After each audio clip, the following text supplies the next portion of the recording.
You're not interesting to talk to anymore. Goodbye. But that real love, that love that sometimes is difficult, difficult to have, that's that love. That love.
Hi! Bro, this music was loud as fuck. Damn. Anyway, hi! Hello, Wolfie Dio. Thank you for joining. I hope you're doing good today. Are you having a good day? It's kind of hot in here, man. I'm gonna actually, cause I'm wearing something really warm, so I'm gonna change right quick. I'll be back in a second.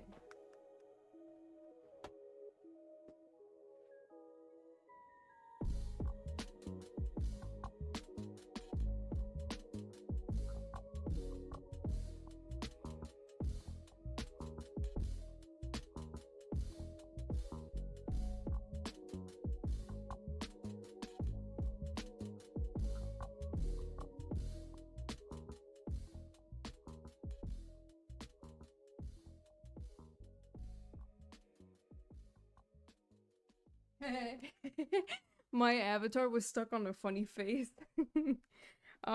Anyway, I'm ready to play more of this update. It's been really fun so far. Let me just get the game ready. Fuck.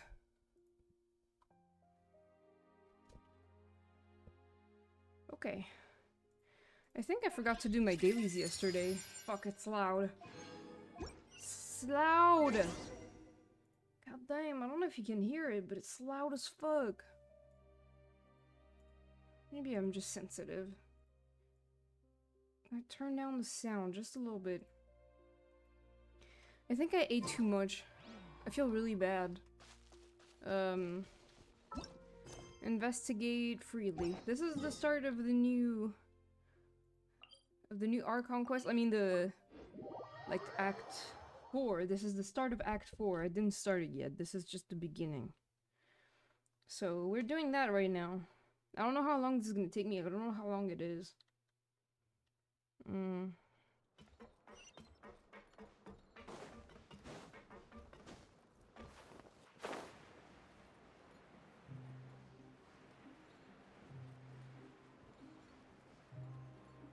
So we're still in prison. Look! There are some people talking over there! Let's listen in on the conversation. Yep.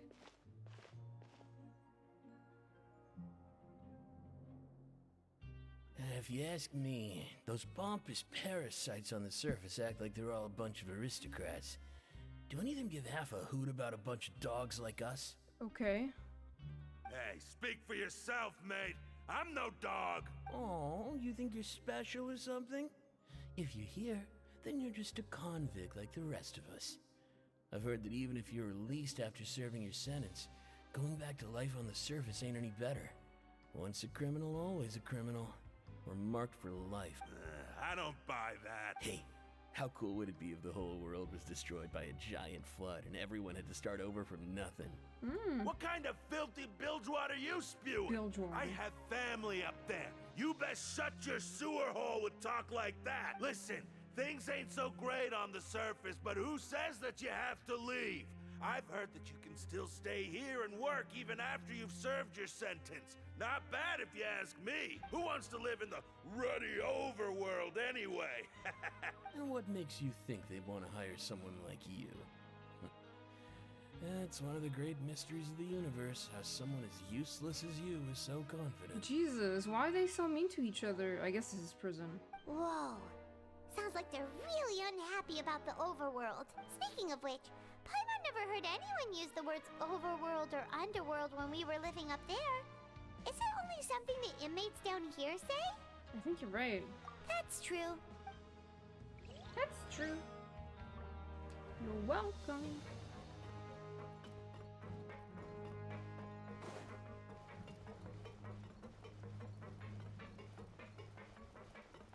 Quick, follow. There's a group of people over there. Let's go listen in. So I said, that's not a faucet. Hey, who are you two?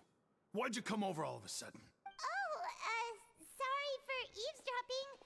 Sounds like you were talking about something private. Yeah, so why were you listening? What's the matter?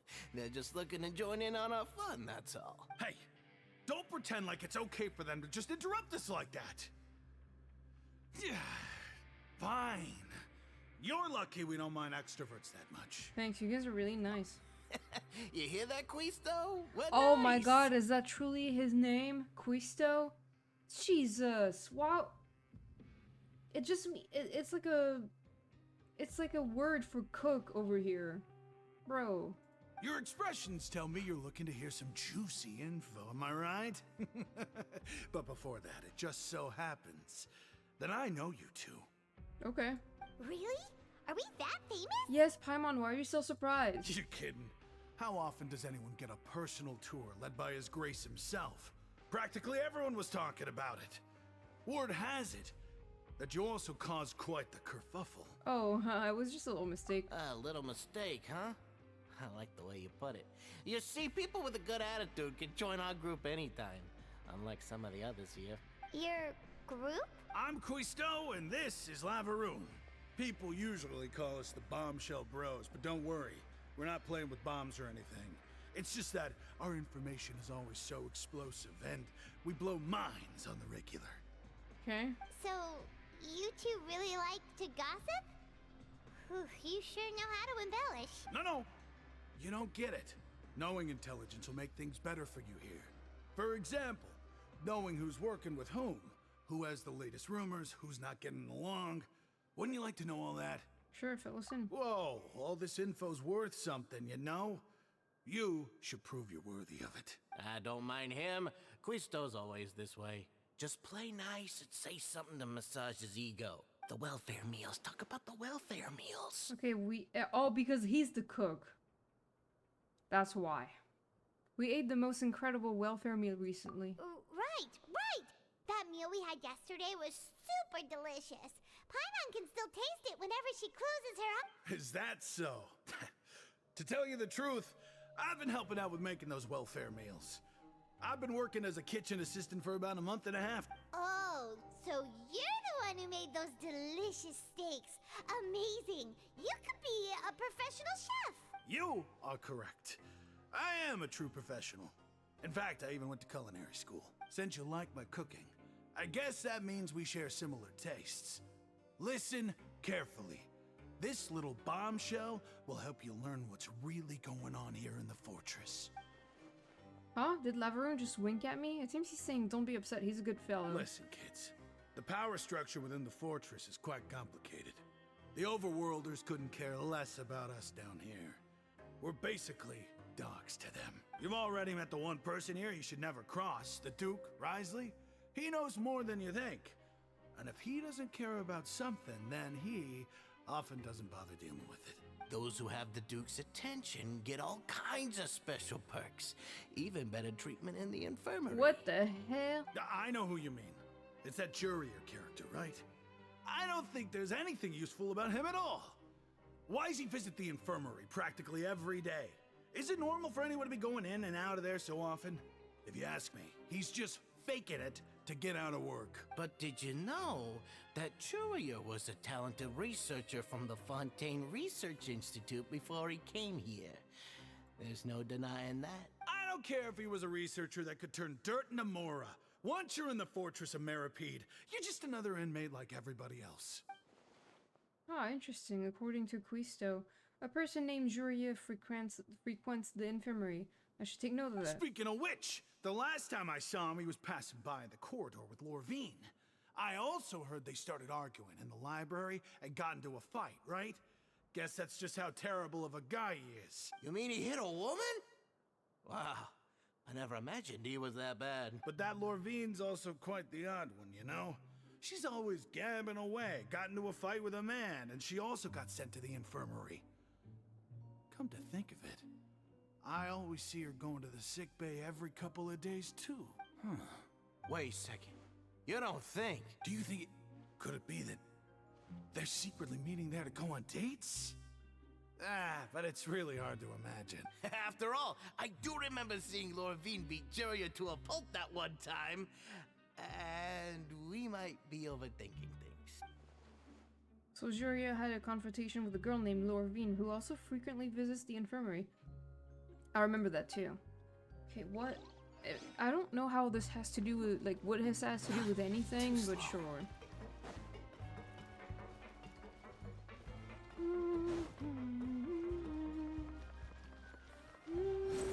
upon the gale. Quit following me. Hey, you over there? What do you want? You named like a fucking subway station from Paris. Who, me? Yeah, you. Say, do you like playing card games? You know, like Genius Invocation TCG? No! You TCG players are like mint in the wild, literally sprouting up everywhere. Hey, come on now. What's wrong with finding fellow Invocation aficionados? Anyway, care to join me for a game? No! All right. No pressure. But why would you be looking for people to play Genius Invocation in a place like this? Don't people usually come here to fight? Whether you're throwing down cards or throwing punches, it's all a competition, isn't it? It's all the same in my eyes. There are lots of card players here in the fortress. When I saw you, I immediately thought, hey, even outsiders from other nations play cards. So I came over to say hi. So, you know, all the inmates wear the same clothes as like prison clothes, right? But I'm allowed to serve cunt. For some reason. Sure. Great! Since you've been here longer than us, you need to flex your seniority a little bit, right? Maybe you could start by telling us newcomers some stories about this place. I thought you would have already heard everything by now. All right, then. Did you have anything specific in mind? Or do you want me to just pick a topic? Why don't you pick? We'll let you know if we've heard it already. All right. Have you heard any strange rumors since you've arrived? That's all we've been hearing about. Then, did you know that there are some people who are always gossiping over in the corner? Yes. You mean Quisto and Love Rune? Yeah, so you've already met those two. They're quite a pair. They always keep an eye out for the latest happenings and gossip about everything. I've never seen anyone with more time on their hands. I heard that they used to be a chef and a bartender before they were sent down here. You know how bartenders are, always chatting with customers. And chefs love to pass the time just hanging out when they're not cooking. Good to know. Do you have anything else to tell us? Let me think. Sounds like you want to hear something a little more tantalizing. Oh, did you know that the Duke was also a convict in the fortress of Meripede before? Why am I not surprised? Huh? Wait, are you serious? That's right. The Duke was an inmate just like you and me. Seems he was exiled here for committing some crime. Some crime. Who knows how he ended up rising up to become the warden, though? To go from an ordinary inmate to becoming the manager of the whole place? I'm not gonna lie, I kinda respect that. By the way, do you happen to know anything about Forbidden Zone? A forbidden zone? Sounds like something that someone just made up. I've never heard of that. Where did you hear about it? It's just a rumor we've been hearing, but no worries if you've never heard of it. Do you have anything else you can tell us? Anything else? Not that I can think of, but I'll be sure to tell you anything interesting I hear next time. You'll have to play a game of Genius Invocation with me first, though. No. I don't want to do that. I'm not playing We've fucking talked to just TCG. about everyone, and it's about time for us to go meet Linny. Lenny! According to the card he left us, we should go...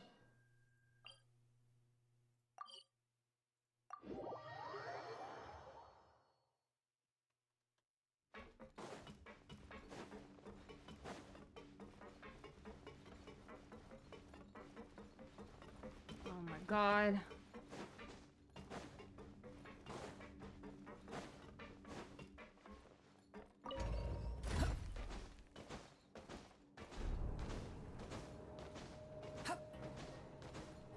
Hop.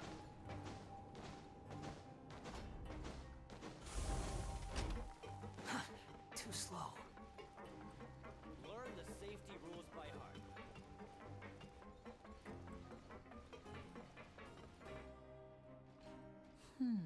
What are you doing? You're gonna fall! Huh? Hi, Lenny. What's up? That look in your eyes. You found something? A little something, yeah. Hey, this is no time to be modest. Just tell him we found a boatload of information. Yeah, you're not wrong. Oh, as expected of the legendary duo, you have my full and undivided attention. Bro, now that I've changed, I'm cold. It's a weird weather, you know? Huh. I'd have never guessed that myself. The rumors swirling about this place are unreliable after all, and Master Child probably went missing because he found a way out. I don't know. He is a harbinger after all. I suppose he's much more resourceful than I initially gave him credit for. Unfortunately, this isn't enough for our final report to Father. We need to find out Master Child's exact whereabouts. Father told me that even though Master Child said he was just coming to Fontaine for a vacation, he actually had some personal reasons. His agenda might be linked to his disappearance. He was coming to Fontaine for a vacation. He actually has some personal reasons. Oh, okay. The most important thing right now is to catch up to His him. escape route is already flooded, so we'll have to task someone with professional diving skills to chase after it. Yeah! Well, when you put it that way, it's obvious that only Fremine would be up to the task. Bingo! Is he around? He's working today. Coming here as a group would have attracted too much attention. I'll talk to him about it later. Please do, we're counting on you. It's the least I can do. We're all in this together, so it's only fair for us to fulfill our end of the bargain. Honestly, I'm far more impressed by you guys managing to collect all this information right under Risley's watchful eyes. Collecting information has always been our strong point. Now, let me think. To find out more information, Fremine will have to retrace Master Child's original route. And if he's to do that, he'll have to set out on the next pipe cleaning day at the earliest. That's 6 days from now. And after that, he'll probably take another 2 or 3 days to return. Oh, wow. You can even estimate how long it'll take for him to get back? We've been working together for a long time. We know each other's capabilities like the backs of our hands. Traveler, what say you to meeting here 9 days from now? We'll be able to pick up Fremine while we're at it, too. Sure. Oh, and there's just one last thing we'd like your help with. Though we can just sit back and wait for Fremine's report on Master Child's whereabouts, we still need to make more progress on the investigation of the Forbidden Zone. Fremine's no master of disguise. Lynette's still working on getting intel from the other areas, and I'll need to spend some time helping Fremine prepare for his diving mission. So, you are the only ones we can count on. What do you want us to do? Will it be hard? Well, I won't call it easy per se, but I think you'll be able to pull it off. Listen carefully. You'll need to find an excuse to get into the infirmary and investigate the room and environs. You've mentioned several sketchy-looking people always meeting at the infirmary earlier, so it probably has something to do with the secret we're hoping to uncover. You've already met the head nurse, so she'll be less suspicious of you. Investigate the internal structure of the infirmary and any active dealings within, and pass those on to me alongside anything else you're able to discover. But also, there's no need to take risks. Don't forget, safety always comes first. Sounds good. I'll give it my best shot. My apologies. I just started rambling out of habit. It was almost as if I was talking to my younger brother. Oh. But that's not a bad thing, right? What if I'm the older brother? All right, then we'll head out as soon as we finish our prep. Let's go our separate ways for now then. Don't forget, we meet here again in 9 days. Stay safe.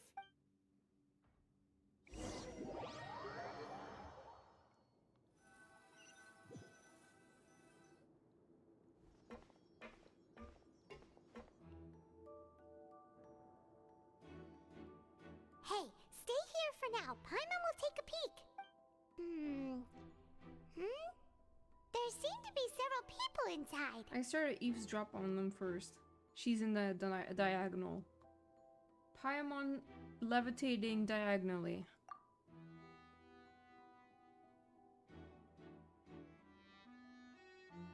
I managed to catch pizza. It's not impossible.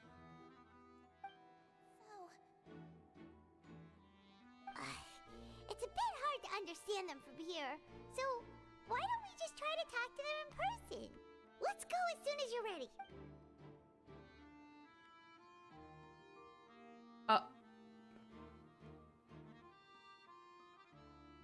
What? Oh. I don't have time to read this text. Please help! He's sick! Whoa, what's happening? Whoa, are you okay? Hello? Oh my! What's wrong, little one? There's no need to panic. Take a deep breath before you begin. The traveler started complaining of a stomach ache, and then nausea, and then collapsed onto the ground. Paimon doesn't know what to limbs, twitching fingers, and pale complexion? Could it be poison? Let me take a look. Please, lie down over here. Oh, my stomach really hurts. I have a tummy ache. Don't worry. I'm being so I'll get brave you to about the it. bed safely. Here, hold on to my shoulder and walk slowly.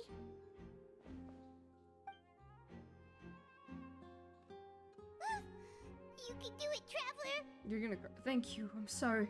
I'm about to die. Don't apologize. You're sick after all. Now, please relax. I'm just going to do a preliminary checkup on you. Seadrin has taken out a few instruments and begun to do her checkup. I'm about to get cut open. I hope I'm not so healthy that she gets suspicious. I see now. You're a lying bitch. My checkup has confirmed that he's not in any mortal danger. Cool. That's our worst fear out of the way. Eh? Oh, that's good. But I'll continue my diagnosis of the patient now. Please, relax and take a deep... Seadrin is using her hands to palpate different areas on my abdomen. Seems like she's using elemental energy too. Her expression's growing more and more relaxed. Don't sense serious damage to your organs either. Does it hurt when I press here? It's not too bad. And here? Huh. Huh? But based on my initial checkup, there shouldn't be a problem here. Oh, how strange. You're a lying bitch. Oh no, was my acting a bit over the top? What about here? Does this hurt? No, not really. I can barely feel it. Oh. I understand. So that's Hi, what it is. Fox. How's it going? Hello. I think you just ate something that disagreed with you. That's all. Nothing too serious. Outside of a pretty bad stomachache when it decides to act up. So that's what it is. Thank goodness it's not anything more serious. And there have been other inmates complaining about the food recently. I'll inform our head chef, Mr. Woolsey, of this problem as soon as possible. Araban tried to enter here. What do you mean? Oh, you just like came into the stream? Is that what you mean? Congratulations! The health risk is incredibly low, so you should recover within a couple days. Why don't you take a rest here while I go get some medicine for you? Okay. Miss Levine, I'll have to trouble you to help me look after this new patient while I'm gone. Very well. She looks kind of sick. I really like... She hopped away, just like that. That NPC's design is pretty nice. Phew, this infiltration's mission is going much more smoothly than I imagined. Next, there are only 2 people left in the room. Seadrin just called that woman Lorvine, so she has to be one of those frequent visitors to the infirmary I've heard of before. I can't understand you very well. I don't speak English. Oh, I'm sorry. I'm also like I'm not a native English speaker. I'm French. But nice to meet you. I've heard of before. Would that mean the man next to her is Juria then? Hello. So how are you feeling now? I feel like I'm dying. Still not great. I can't keep staring at her. It'll draw unwanted attention. That guy also seems to have noticed. Now he's looking in my direction too. His stomachache's really bad. He was stumbling about the whole way here, so Paimon's really worried. Paimon, shut up! If Miss Seadrin says it's not a serious problem, then there's no need to worry. She's the best medic we've got down here. But it also looks like she's the only medic you've got down here. Well, that's true. I'm so sorry I need to leave. Oh, that's okay. No problem. It was nice meeting you, though. Have a good day. What do you mean that's true? Bye-bye. That's really misrepresenting the situation. Of course I can't speak for the whole fortress, but it's not like everyone imprisoned here is useless, you know? Wow. Though they may have committed crimes and gotten locked up here as a result, they still know a thing or two about medicine, and they help Miss Seadrin take care of the sick and injured. Yeah, you're right. But did you have to lecture me about it in front of another patient?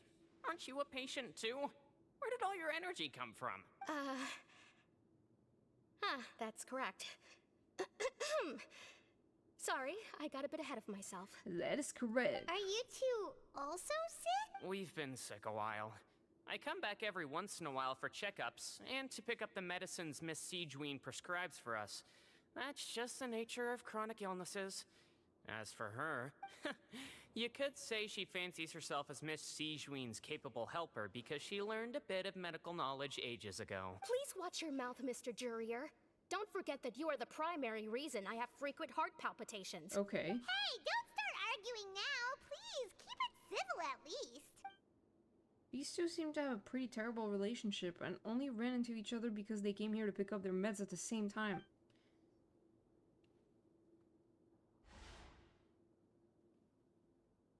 But outside of the two of them, there's nothing suspicious inside the room.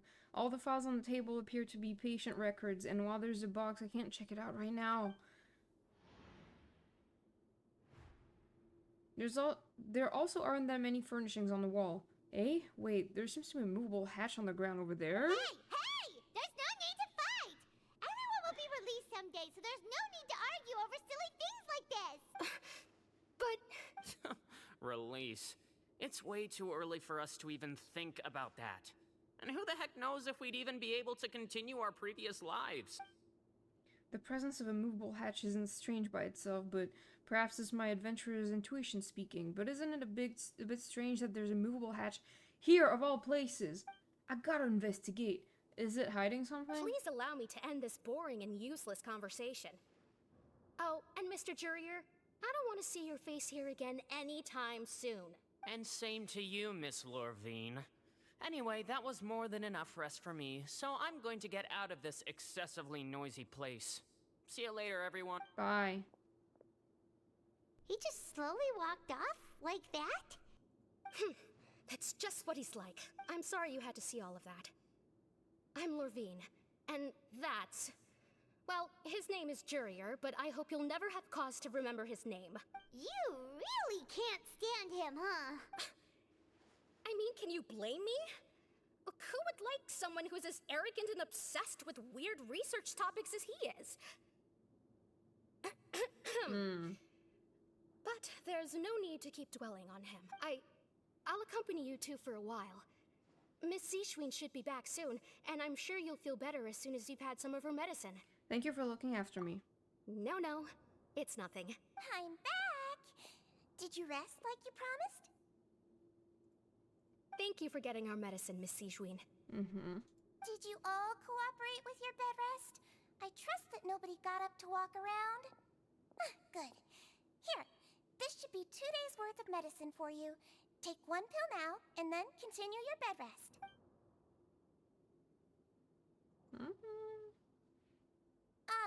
Miss Lorvine, I left in a bit of a hurry just now. Do you still remember if we discussed the color of the pill that you should be taking today? I remember. You said it should be yellow. Did they talk about that before we walked in? Why don't I remember? Yellow, huh? I understand. These are yours. Please, make sure to go to bed early after taking them tonight. You'll benefit from a good night's sleep. All right, then I'll also be on my way now. I hope you feel better soon, too. Thanks. See ya!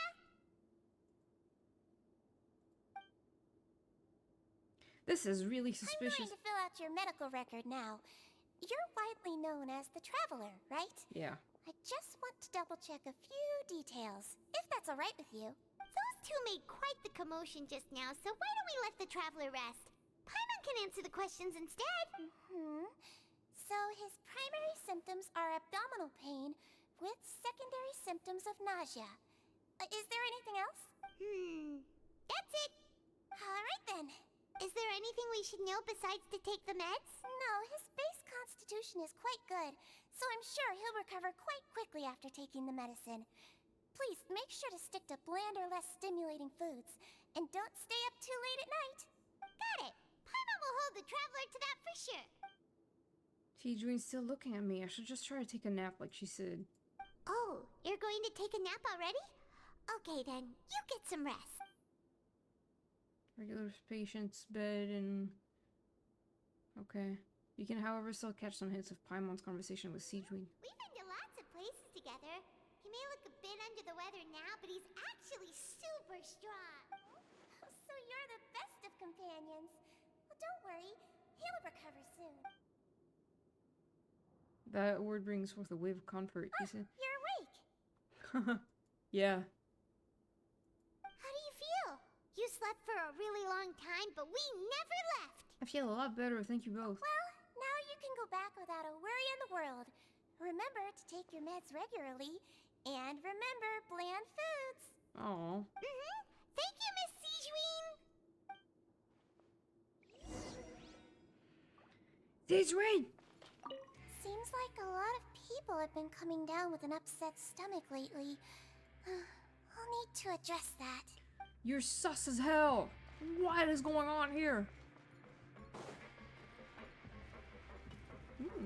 Shiny. Well, Too slow.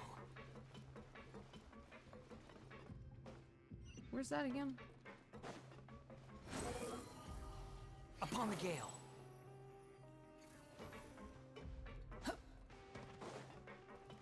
What? I was gonna like be a voice actor for that guy who was just laughing, but I started coughing instead, so that's great. You really are something. To be able to fall asleep like that and even sleep talk the entire time, you scared Paimon half to death! Did I say anything I shouldn't have? No, but you kept mumbling things along the lines of, Pyron, go take my grilled fish and put down the Adeptus Temptation now! Paimon talked with Sijween the entire time you were asleep. She seems like she's just a sincere nurse, and Paimon didn't notice anything unusual in the room. Are you sure we're not going off track with the infirmary? Are we really off track though? There are still a few weird things about the place. That movable hatch on the ground, as well as the question Sijween asked Lorvine, and also, were they really talking about their meds before we walked in? Oh, and was Lorvine and Juria's argument genuine, or were they just putting on a show? I think they were putting on a show, but... Whoa! You really are super thorough. All those tiny little suspicious things that Paimon didn't even pick up on. We've got to give the info to Linny. Lenny!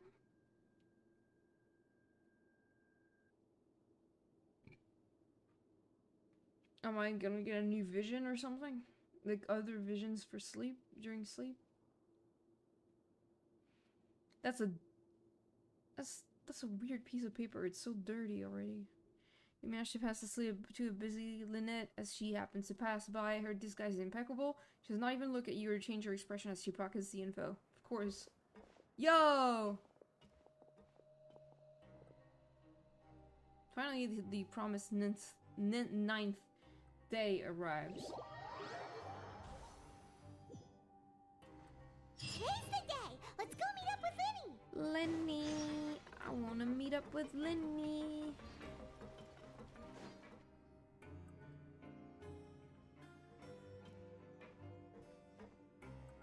Hello.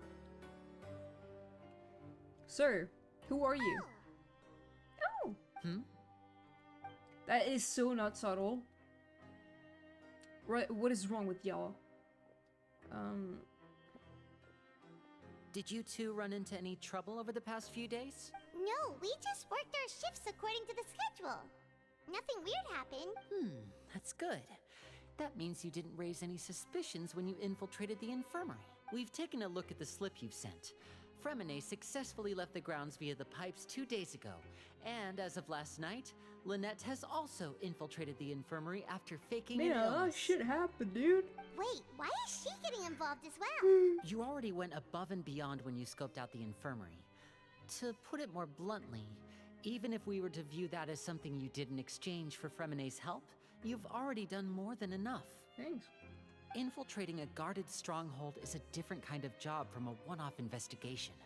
We want to avoid using the same faces over and over and reduce the amount of suspicion that will fall on any given person. Lynette also felt like you have already taken the first step for us, so she should be the one to finish the job. So that's what Lynette thinks. Oh, Paimon hopes everything's going well for her. Yeah, I'm not opposed to helping you. Then, let's go check on Lynette before Fremine returns.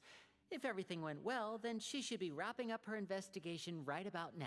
Is now really a good time to go over? According to my observations, Sijween Wow. always spends around half an hour away from the infirmary right before lunch.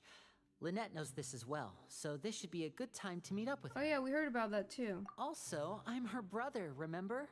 It's only natural for an Aw. older brother to care about his younger sister's well-being. Okay, then let's head over right away. Sorry about that yawn. It came from like deep inside, dude.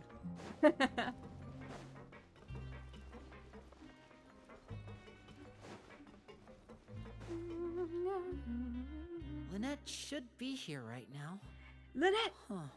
Where is she? Strange. Lynette? As expected, Sijwin isn't here, but why isn't Lynette here? Could she have found a lead and left to follow it? No, Lynette rarely deviates from the plan. We agreed that if she were to make changes on the fly, she'd find a way to let me know. Unless... Let's see if there are any clues around here. We can look while we wait for her. Who knows? Maybe she'll be back soon. Okay. No, no, no, no, no, no, no. Fucking love this music, dude. What's about the bed? None of the beds have any signs of having been slept in. Except that one over there. That's the one Lynette must have used, right? You said she was pretending to be sick. Mm-hmm. She would have said her migraine was having a particularly bad flare-up. Generally speaking, the head nurse would then ask her to lie down and rest, while she left to retrieve the medication. But this bed is still unmade. Which means, either the head nurse didn't return the entire time from when Lynette laid down up until she left the bed, or the nurse intentionally left it this way. Oh no, that's not a good sign. What the hell? Oh, he's... No! What happened? Fuck. There are some books here and a few files. They all look like medical records. Advanced nursing, how to raise the spirit of your patients, a quick guide to the psychology of emotions, and the meaning of laughter. These sure are some interesting books. Who knew Sijwin would be interested in these kinds of things? She's a nurse. She even has books on understanding people's motivations and feelings. Yeah. Is it because she's a Melazine? Or does she have a need to understand her patient's emotional state? Seems quite normal to me. These are skills that would come in handy for a nurse from time to time. Okay, that's normal. What about the other thing? Quit following me. Which is what? What are we looking at?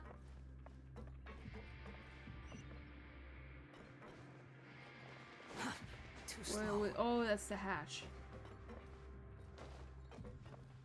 This is it! We saw it before! Wait, this thing? It doesn't look like it's been disguised that well. The space behind it is empty. From its size, I don't think it's an entrance that is meant to be taken apart. There's probably a mechanism around here somewhere. Could Lynette have tried to get inside? But if that's the case, she would have contacted me for sure. Let's look around here for some more clues. Don't panic, just take another look. Lenny, you're the one who's panicking. The look on Lenny's face, he's definitely beginning to panic. Don't panic. He probably said that subconsciously more for himself than anything else. Yeah. I can read his mind. Hey, you guys, there's a slip of paper over here! A slip of paper? What It's right over here, and there's a bunch written on it too. It reads, out of respect for your usual practices, I'll use a piece of paper or card as the medium to pass on my message. You may consider this as me giving you my best regards. This is... What? Is that all? Is there anything on the back? The back. This is... Show me! Now! Oh fuck, he's upset. That look on your face. Paimon's reading it now. Would you care to guess where Miss Lynette of the Fatui could be right now? No. Could she have... Is she already... What the fuck? Writhely. Did he deliberately leave the infirmary unguarded to use it as bait? Oh my god. Wait, you mean he was aware of our goals from the very beginning? But why? We didn't run into any trouble last time, and he also never reached out to us since. Why would he choose to act during our second infiltration attempt instead of the first? Yes, that is a crucial question. Writhely, he doesn't do anything without a clear goal or reason. So this means he had no concerns about your activities from the very beginning. Bro, Writhely. It's like the sounds the and z follow themselves, which is Stupid. You're not from the same camp as us. You were sent down here by Nervulet, so you have no conflict of interest with Wriothesley. We're a completely different story, though. Why did he only go after Lynette? I'd like to know that, too. Why did he only go after her? Don't panic. Just think everything over. I have to stay calm. This is not like what happened last time. The situation's different now. Oh god. That sucks. Wait, you're right. Wait, but that means the fact that Fremine was able to leave the grounds. Could Wriothesley have let him go as well? But what does he gain by letting Fremine leave like that? I get it now. He deliberately made them both disappear. Fremine? So he's challenging me and trying to provoke me, I'm sure of it. We never should have sent out Fremine. We had to go through all that trouble to find an opening to sneak him around the guards and into the pipe, and we even thought luck was on our side. If Wriothesley let him leave on purpose, then he's probably in a terrible spot now as well. What? Lenny's getting more and more panicked. We have to calm him down. Lenny, calm down. Don't be like this, Lenny. Fremine wouldn't have left if we hadn't told you about Child. That was our fault. No. I'm the leader of this operation, and I'm the one responsible for this team. I was the one who failed to protect them. I'll go talk to Wriothesley. Hey, don't be reckless. Traveler, please talk some sense into him. I Lenny. simply cannot allow Lynette to be abducted again. God. I have to go. I'll find a way to get them back. Oh, fuck. He's rushed out the door. After him. Nah! What? Right. I feel like we still have some room to make changes on these details. It's not impossible, but it'll require extensive testing. Is that so? Very well. Then please be mindful of the time. Huh? Is someone? Pack everything up. Whoever's outside is eavesdropping. They'll probably come in once we stop talking. Someone! Please help! He's sick! What the fuck? What happened? Whoa, are you okay? These two. As expected, they've already found this place. Oh, they are quite sharp. What a delightful turn of events. I like smart people, but I also like playing dumb. I like the feeling of being trusted. Oh my! What's wrong, little one? There's no need to panic. Take a deep breath before you begin. What? Being able to read human expressions is quite the useful skill. What is wrong with her? Wait! Lenny! It's no use. We have to catch up to him. I can fly and you can't. He's already out of sight. What the How hell? is he so fast? Let's go head him off at Wriothesley's office. I'm on my way. They were allowing me to glide into prison. I was about to dive in that shit water.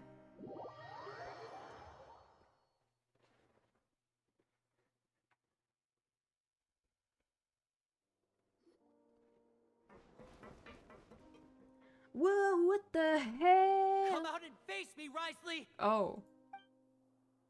Nice shoes. Aren't we at an administrative office space? Why don't you at least try to follow even a couple rules from the fortress's indoor management regulations? What did you do to my sister? I ran into the young miss at the infirmary.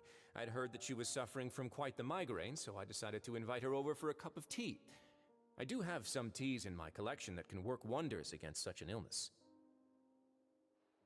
Stop joking around! Where did you take my siblings? I have also heard that your performances are quite the spectacle. Miss Lynette would sometimes enter a box filled with water, only to emerge the next second from another place altogether. Maybe she'll appear behind you right now if you were to turn your head. Is he trying to trick me into turning my head? No, he's probably not looking to attack me right now. All of the hostages are in his hands, and he's even in the mood for small talk.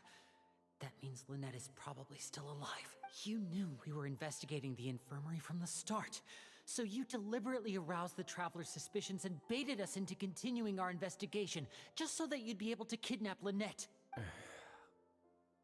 As for Fremine, no, you probably didn't even interfere with Child's escape. You let him go so you could purge the Fatui members that we had planted into your ranks. There was no need to do so. The Fortress of Meripede is a pretty pleasant place. Most people enjoy their lives here. The only ones who act differently are those with personal agendas. It was quite easy to identify your colleagues. Oh. You removed our original members and spread the news of Child's escape so Father would assign our team to come down and investigate. Fremine has also fallen into your hands, right? If you're oh so omnipotent and so in control, why would you need hostages? Dude. One correction. Lynette is in my hands right now, but Fremine is not. He's not. What do you really want? Linny! Oh, wonderful. Everyone is here, so I'll only need to say this once. Thank you so much for cooperating with me. Where are Lynette and Fremine? Eager and to the point, I see. Alas, only Miss Lynette is currently having a cup of the fortress's finest tea. Although, as per your original plan, Mr. Fremine should also have returned to the fortress by now. But he has neither shown up within my gates, nor has he been taken into any kind of custody. So where do you think he may be right now? Wait, you can't mean you locked him outside in the sea? Oh. I closed the fortress's gate to the outside world. That's all. Why are you such a bitch? Fremine's a star diver, so he should be fine, right? Dude, it has been days. No, we're still here, so he definitely tried to find a way to come back for us. So we can't assume he might have made a break for the surface. But why would I do this, you may be asking? To have an audience with you, of course. My intel tells me that Mr. Linney is a great magician, so it's only natural for me to want to have some cards of my own when it comes to negotiating. Besides, I do recall you mentioning to Miss Lynette that you've always wanted to have a face-to-face meeting with the Lord of the Fortress of Meripede, regardless of whether it was in a personal or a professional capacity. Well, you got your wish. So, you've been keeping tabs on us before we even set foot in the fortress. Some of my folks just happened to hear a thing or two, that's all. In any case, I will be straight with you. I was willing to play dumb and turn a blind eye, so we had a pleasant few days playing games together here. But once you started focusing on the Forbidden Zone, all of that changed. Mr. Linney, the cards are stacked against you right now. Miss Lynette is in my hands, and Mr. Fremine is still slowly being pickled out there in the brine. You know just as well as I that he cannot last out there forever.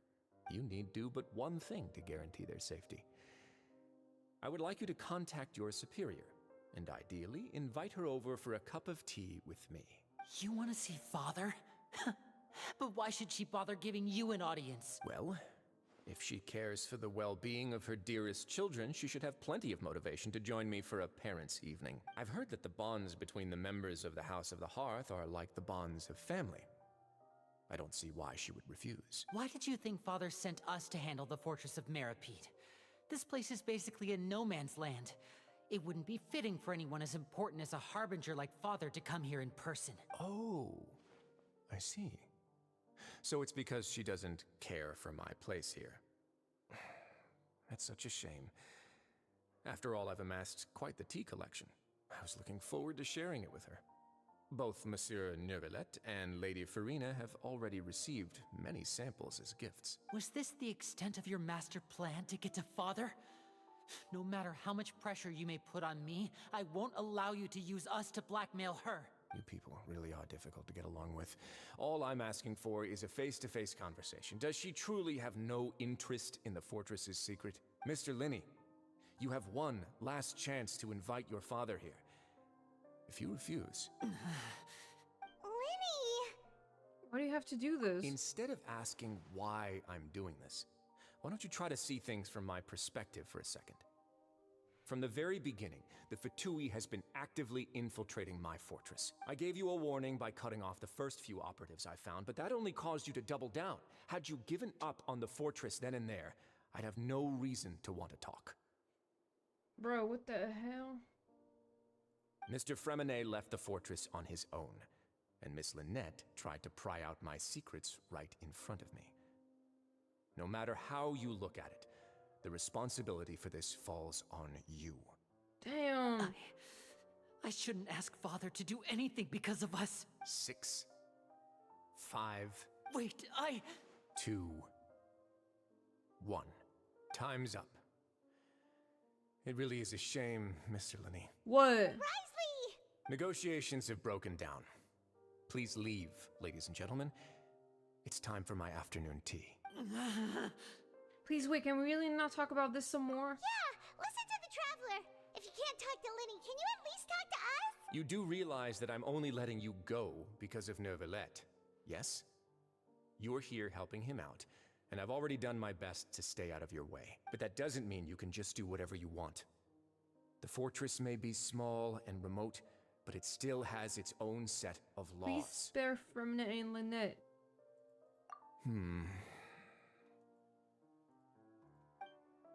Then how about this? Those who are capable deserve respect. You've spent quite some time investigating my home turf by now, so why don't you tell me a thing or two about what you found? I'll ask you 3 questions. Answer all of them correctly, and I'll agree to your request. Question 1. Regarding the hidden rules of the production zone, what is the truth behind the one about not being allowed to work for 3 days in a row? I can't believe he's asking about the hidden rules. If I recall correctly, if you keep working without any rest during lunch hour on the 3rd day, you will find a portion of strange meat in your welfare meal. It's a good thing that we've already run a thorough investigation on this. Let's see if I can remember all the clues. I should be able to find an answer if I can piece everything together. If you break the hidden rule of the production zone, your welfare meal will contain some strange meat. I've been told that the infirmary is always empty for the half hour just before lunch. The Fonta promoter has been struggling because he doesn't recognize the real value. We often see Miss Sigewin observing the prisoners at work near the production zone.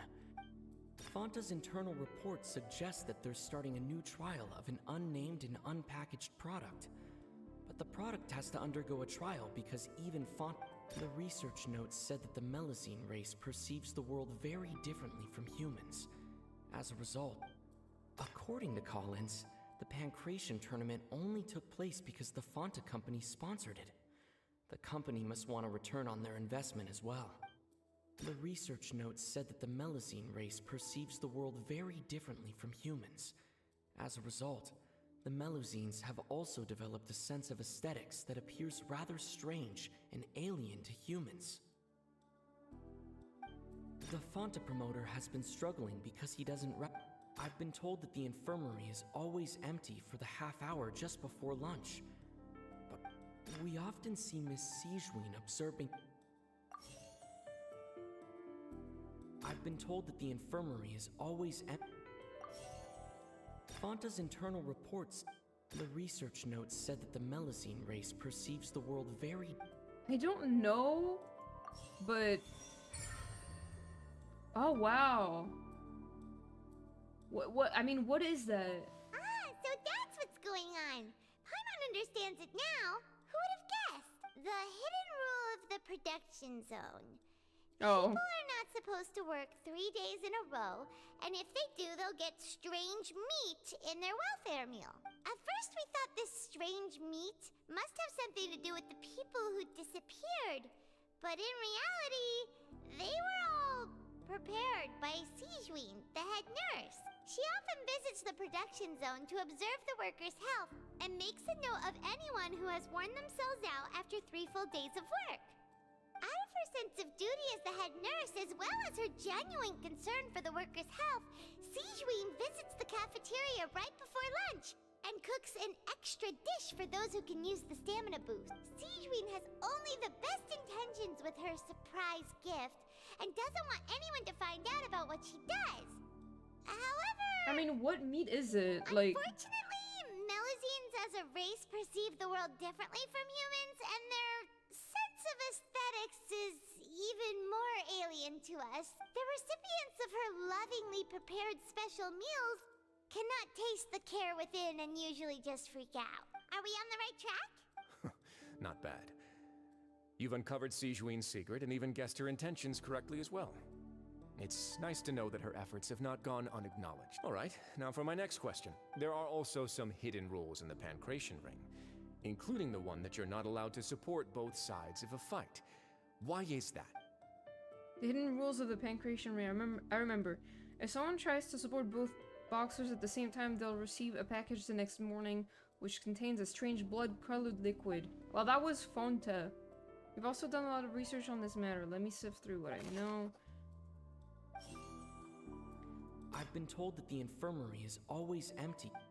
Fonta's internal report suggests that they're starting a new trial of an unnamed and... The Fonta promoter has been struggling because he doesn't recognize the real value of coupons. Meanwhile, the Duke believes that only idiots who don't... The research notes said that the Melusine... According to Collins, the Pancration tournament only took place because the Fonta... What? According to Collins, the Pancration tournament only took place because the Fonta company sponsored it. Is there like an order to this? We often see Miss Sijween observing the research notes said that the Melusine race... I've been told that the infirmary is always empty. Fonta's internal report suggests that they're starting a new trial of an unnamed and The Fonta promoter has... Oh, I guess there was an order to this. Paimon gets this rule too now, so there really was nothing to be afraid of. That hidden rule of the Pancration Ring is about how, people are not supposed to bet on both boxers at the same time. And if they do, they'll receive a package containing a strange, blood-colored liquid. People get scared when they see it because they've subconsciously begun to associate it with the missing boxer. But really, it's just a bottle of the latest yet-to-be-named and packaged new Fonta trial product. A blood-red drink. It's no wonder even Fonta's own staff were questioning the company's decision-making. The company, facing backlash from its own staff, decided to try to trial the product on a smaller scale, to see how it might be received by customers. They came to the fortress of Meropide and offered to sponsor the Pancration tournament so they could push their new product. But the Duke completely refused to even entertain the idea. Risley is over there like, these two are fucking insane. The Duke, knowing how valuable coupons are in the fortress, knew that only total idiots who didn't understand their true value would bother buying a Fonta product here. And so, only those who proved their stupidity by being dumb enough to bet on two opposing sides of the same match were selected to receive the drinks. I acknowledge the effort you've put into bringing the truth of this mystery to light. Although, based on your description, that Fonta promoter is a bit too careless with his words. I may just reconsider my collaboration with the company. All right, and here's the final question. What's the secret behind our head nurse and all of her patients in the infirmary? We haven't collected enough info to answer that question. Stop your cruel and pointless games, Risley! You know that we haven't finished our investigation, so there's no way we can answer the last question. The thought of sparing Lynette and Fremine never even crossed your mind. Lenny! You'll pay for this! Ah! Oh god, what was that? Lenny, are you alright? Oh, close one. I owe you, Sijween. That was a fantastic shot. It was nothing, Your Grace. Wow. Sijween? Though this gun may look like a toy, it's actually fully functional, as I just demonstrated. Sijween... You... Are you his accomplice in all this? I mean, of course. Ow! Not at all. I am merely a resident of the fortress, and thus protecting it is my duty. When Monsieur Nervulette asked me to come here, he told me that my job would be to take care of the well-being of everyone here. I am merely discharging my duties. But if you mean what you just said, then isn't Linny someone you should be looking after as well? Isn't he a resident here just like the rest of us? If you're close with Neuvillette, why not learn a thing or two about virtue from him? I really am just doing what Monsieur Nervulette told me to do. Everything I did, I've done to protect them. Had I not, they would be in far more dire straits right now. Holy shit. His Grace knows it too, right? Your Grace? Mind proving my innocence to them? My dear Sijween, whatever shall I do with you? Would it have killed you to just wait another minute or two? Well, it's nearly after all. The way you do things can be truly frustrating sometimes, Your Grace. I figured I should try to talk some sense into you. What are you talking about? What time? Take me if you want. Let them go. How touching. Can you just give me one more minute? Don't be like that, Your Grace. All right, everyone, calm down. 2 more visitors will be arriving any time now. I'll go get a cup of tea. Miss Sijuin, I leave Miss Lynette in your care. You... What are you doing? I believe I hear footsteps.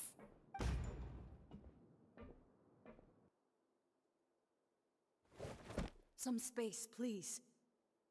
Clorinde! Ah, Miss Clorinde. My door. Fremine! Fremine.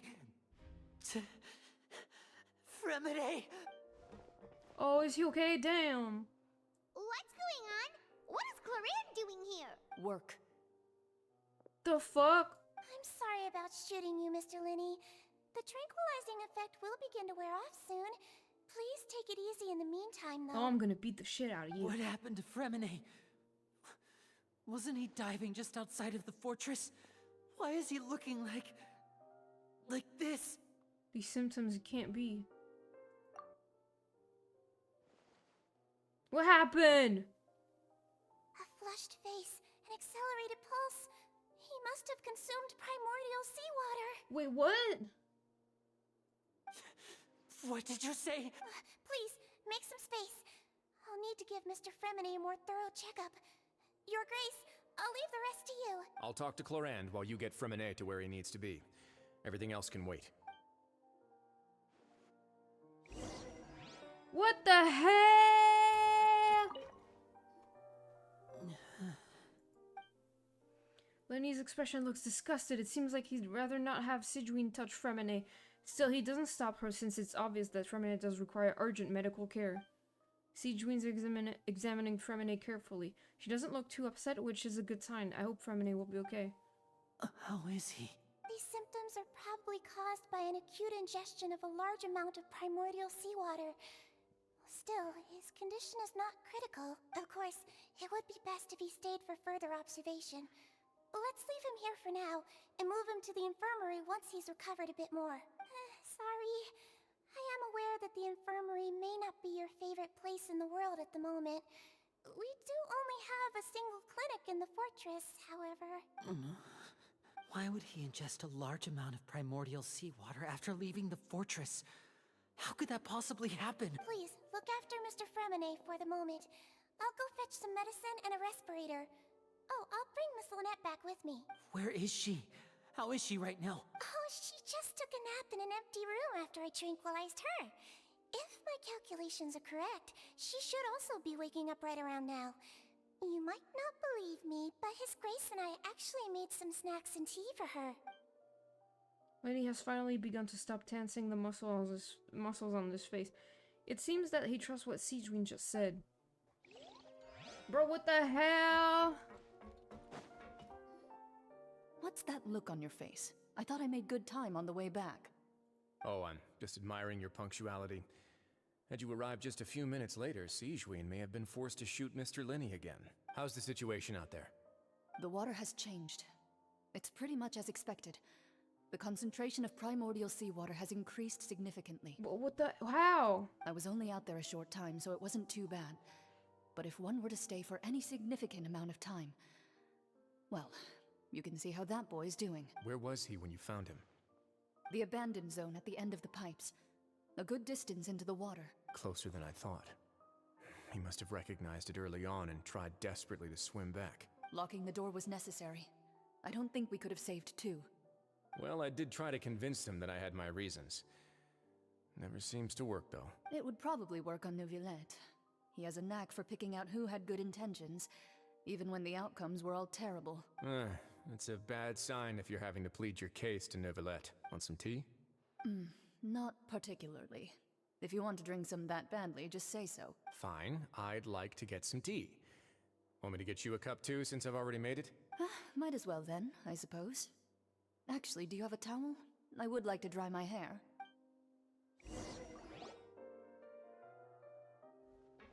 Linny, are you okay?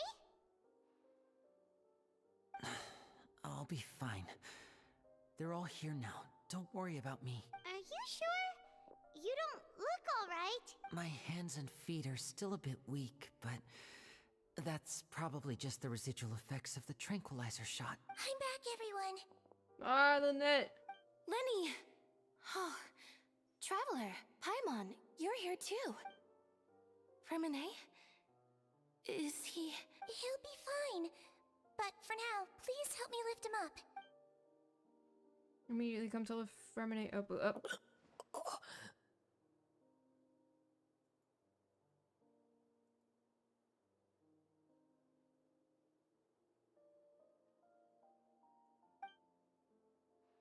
His breathing's beginning to slow down. Give me a hand and help me get him to the infirmary. Yeah, I'll take him from this side. Lynette, together? On it. Traveler, you seem pretty worried about him. Want to come with us? Yeah. The Duke and Clarande are gone. They probably went to get some tea. The Duke will explain the truth in just a bit. Miss Clarande will need a break, since she only just returned from rescuing Fremine out of the sea. Clarande saved Fremine from the sea. Just what happened there?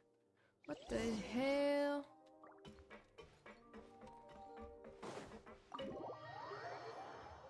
Bro, this is so intense. What's going on?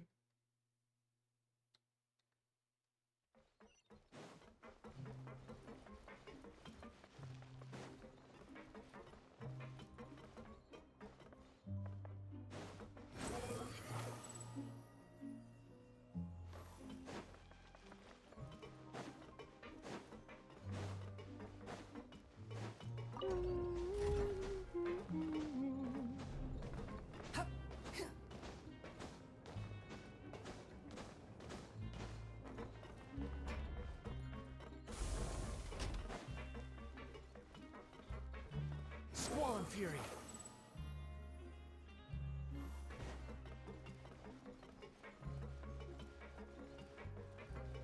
Behold!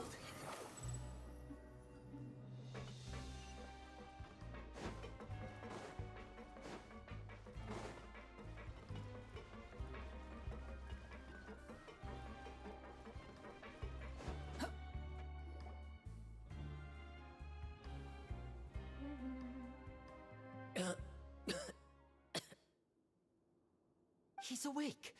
Fremine, how do you feel? Linny... Lynette... We're all here.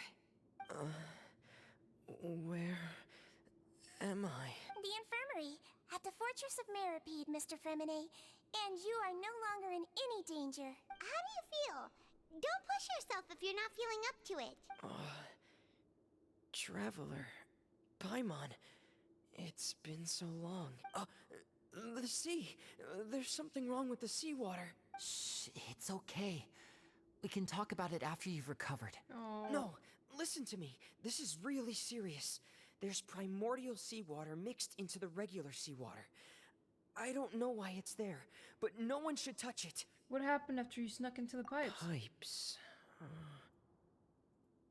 Give us the flashback? Right, the pipes. It's all coming back to me now.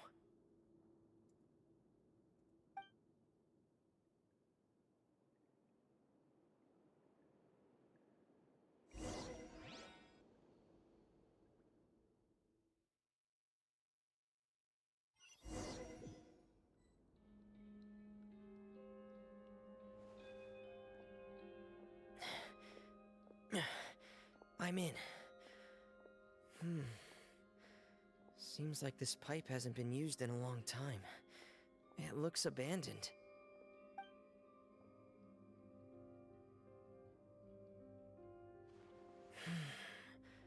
Where could Master Child be?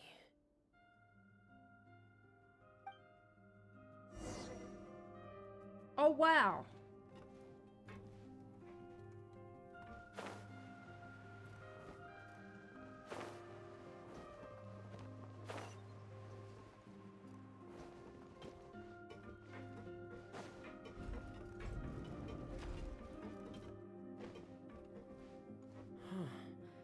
This This mechanism looks like it's been tampered with. Could he have done it?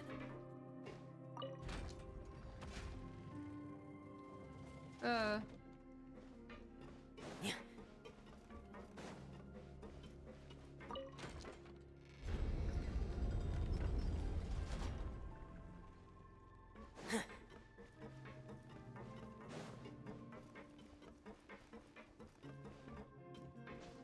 Yeah.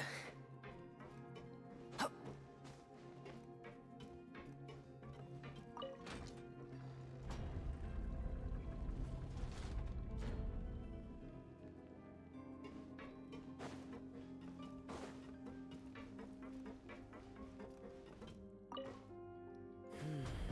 It's getting stuck on something. Seems like I'll have to avoid those obstacles while I turn it. What do you mean? What? How do I get there then? I can't. Oh, okay.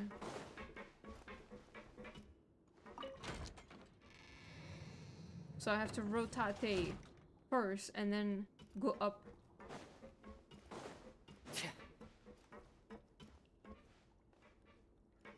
Rotation.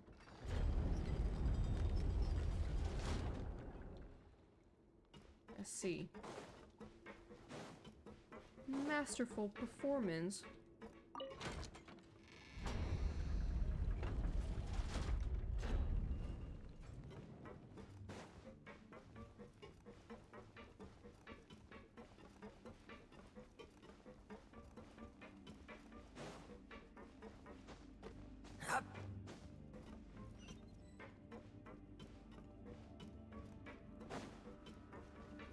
Oh, wow!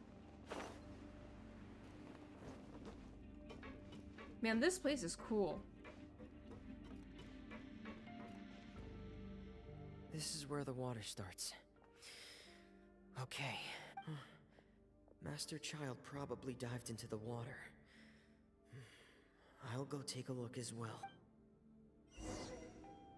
We're diving.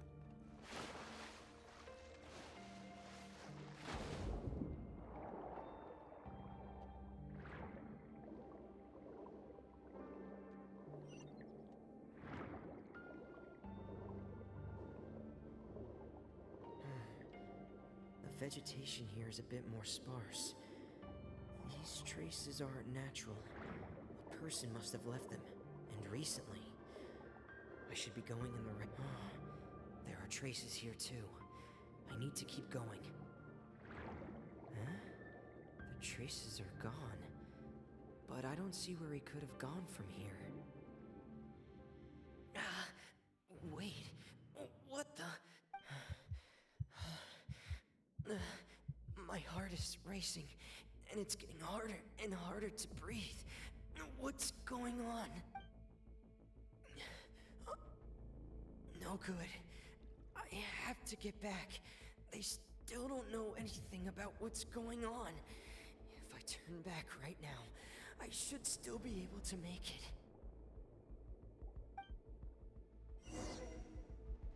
Oh god, oh god, oh god, oh god, oh god, oh god.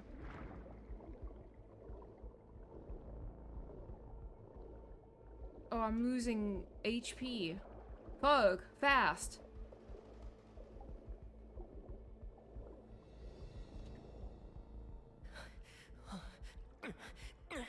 I can't die here.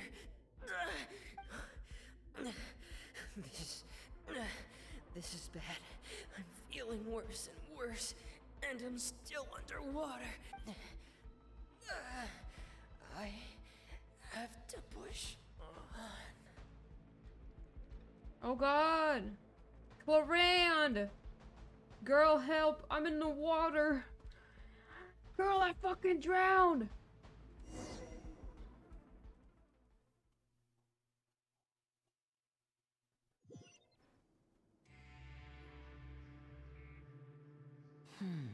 So, in other words, the trail you were following vanished, and you had no idea where Master Child could have gone. But there was also no obvious place for him to have disappeared to. That's right. I tried my best to swim back, but I had already put some distance between myself and the fortress, and I just couldn't find the strength to keep going. I probably passed out some time after that, and you know the rest. Miss Clarande brought you back, but we also don't know why she just suddenly appeared at the fortress, or why she went out to save you. Miss Clarande, you say? I must go thank her in person. You're still too weak for Monet. You can go after you've had some more rest. Miss Lynette is right. I believe Miss Clarande will stay here as a guest for another few days, so there's no need to hurry. A guest? Then I can assume Risley was the one who invited her to come down here? You should ask His Grace about that. He'll be able to explain better than me. Got it, I'll go talk to him. Yeah, it's about time he actually told us what's going on. Wanna come with us, Lenny? No, please go on without me. I don't want to leave just yet. Lenny. The logical part of my brain is aware that we're safe right now, but I still can't bring myself to leave. Both of you are just in danger. Understood. Then let's just sit together for a while. In that case, I'll leave the infirmary to you. The Traveler and I are going to head out for now. As long as you stay in here, I don't think you'll be disturbed. Thank you. Man. I'm so sorry, Lenny. I'm also really sorry, Lenny. I should have been more careful. Don't say that. It was all my fault. I was the one who should have been more careful. You two were nearly... If I was stronger, maybe I would have already found Master Child. No, how can you say that? Huh? I'm sorry. What I'm hearing is, we all dropped the ball at some point during the mission. So the responsibility falls on all of us. Isn't that right? Yeah, that's right. It's on all of us. Lenny, we understand that you're worried about us, but we're worried about you as well. Please don't blame yourself. We want you to keep your spirits up. Yeah.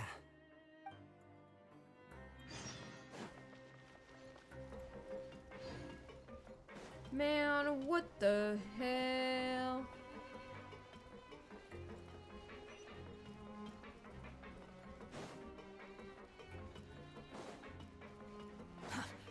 Squall and Fury.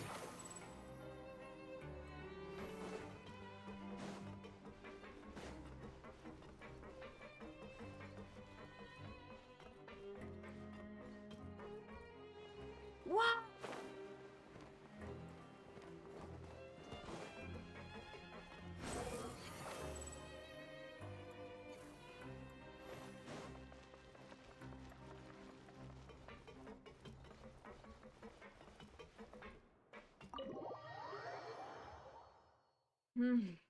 Now, Risley, can you explain what the fuck that bullshit was? Excuse me? I take it Mr. Fremonet's condition has stabilized? Of course. I wouldn't have left the infirmary otherwise. I've been expecting those two, but might I inquire as to the purpose of your visit, Miss Siegewing? I wanted to check up on Miss Clarande. How are you feeling? Mostly fine, I think. If you don't mind, I'd like to perform another quick physical exam. It'll just take a few minutes. All right. Thank you for looking out for me. I'll take my leave for now, then. Well, want to explain yourself, Risley? What the fuck was that? Of course, but I'm not partial to the word choice of explain.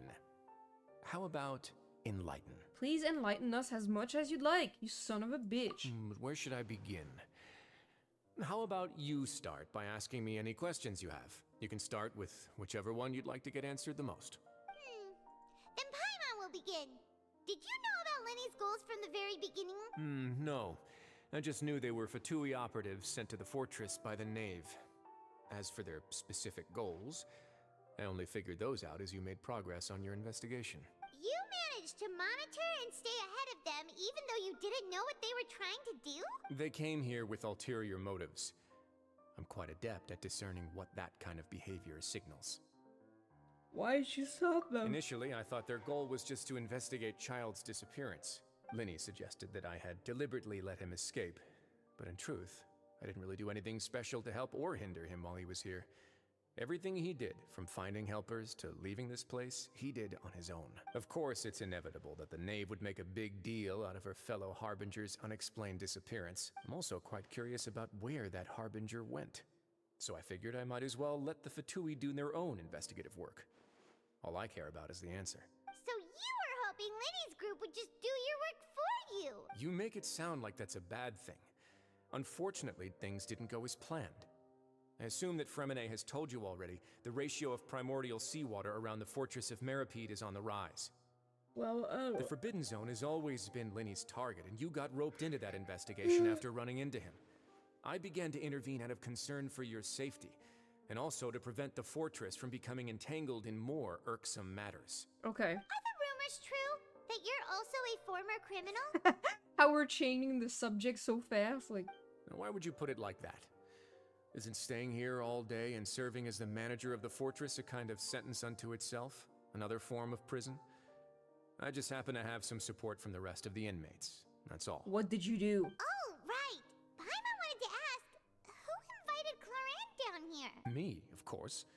I paid her good mora to come down to the fortress for some field work. As a champion duelist, Miss Cloran could be considered to be an independent party. I needed to find an exceptionally capable person to help me get through the impending crisis. And saving Fremine was part of that crisis? You can think of it like that, yes. Credit where credit is due, that boy is quite adept at diving. Had conditions not been as hostile as they were, he probably would have found the missing Harbinger already. So the Forbidden Zone really exists? What is inside of it? That's not something you should be asking after. Neuvillette only asked you to investigate Child's whereabouts. But it's probably linked together. All I need to prove to you is that the Forbidden Zone had nothing to do with the Harbinger's disappearance. That should be clear now that you've spoken to Fremine. But we've already uncovered that there's something wrong with the infirmary, and we've answered a bunch of questions that you threw at us. Isn't it about time that you answer our last question in return? You make a compelling case. Do you really want to know the answer that badly? Yes, please. Yeah, Paimon really wants to know. Even if the truth may not be pleasant? Dude, I've heard so many unpleasant truths already. I'm not, like, I'm tough. Follow me. Bro, I'm tough. I can take it. You guys can have cannibalisms going on and, like, human experiments, child sacrifice. I've seen it all. Hi, Tigressa, the elf goddess. Hi, how are you doing today? Welcome. There's a hidden door here? And a whole basement behind it? Huh. You're pretty good at hiding stuff, Risley. It seems you've forgotten just what kind of place the Fortress of Meripede is. Yeah. The fucking...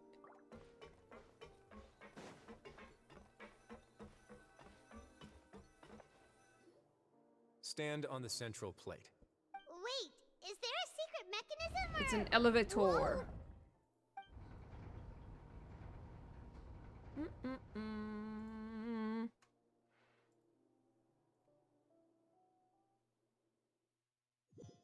We're going even deeper into the world. So, this is the Forbidden Zone? Honestly, for a place so well hidden, Paimon sure doesn't see anything special. Trying to recover after a far less than enjoyable day at work. Oh, damn. I'm sorry you had a difficult day. I hope you can rest now. Have a good rest. And that is... What a huge door! What is that? There are 3 such isolation gates in total. Generally speaking, I'm the only one who's allowed to go inside. Hence the name Forbidden Zone. Am I correct to assume you're going to run on back and tell your little Fatui friends everything? They're not my friends! Well... Joking. Paimon wasn't thinking of keeping anything from them. Well, I'd advise you wait until you've seen the whole truth of this place for yourself before deciding whether or not to tell them. Okay, what's going on? I'm so curious. Tell me. Oh, God.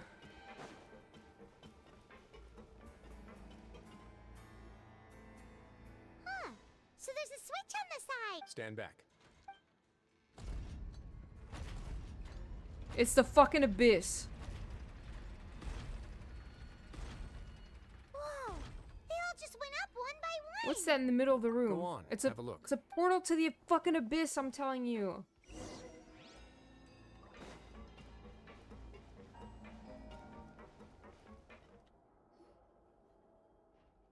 This room is really empty with nothing in here, which is quite strange on its own. There's also a device smack dab in the middle of the room, which looks like some kind of massive sluice gate. What does that mean? I've been interested in what lies beyond that gate ever since I assumed leadership of the Fortress of Meripede.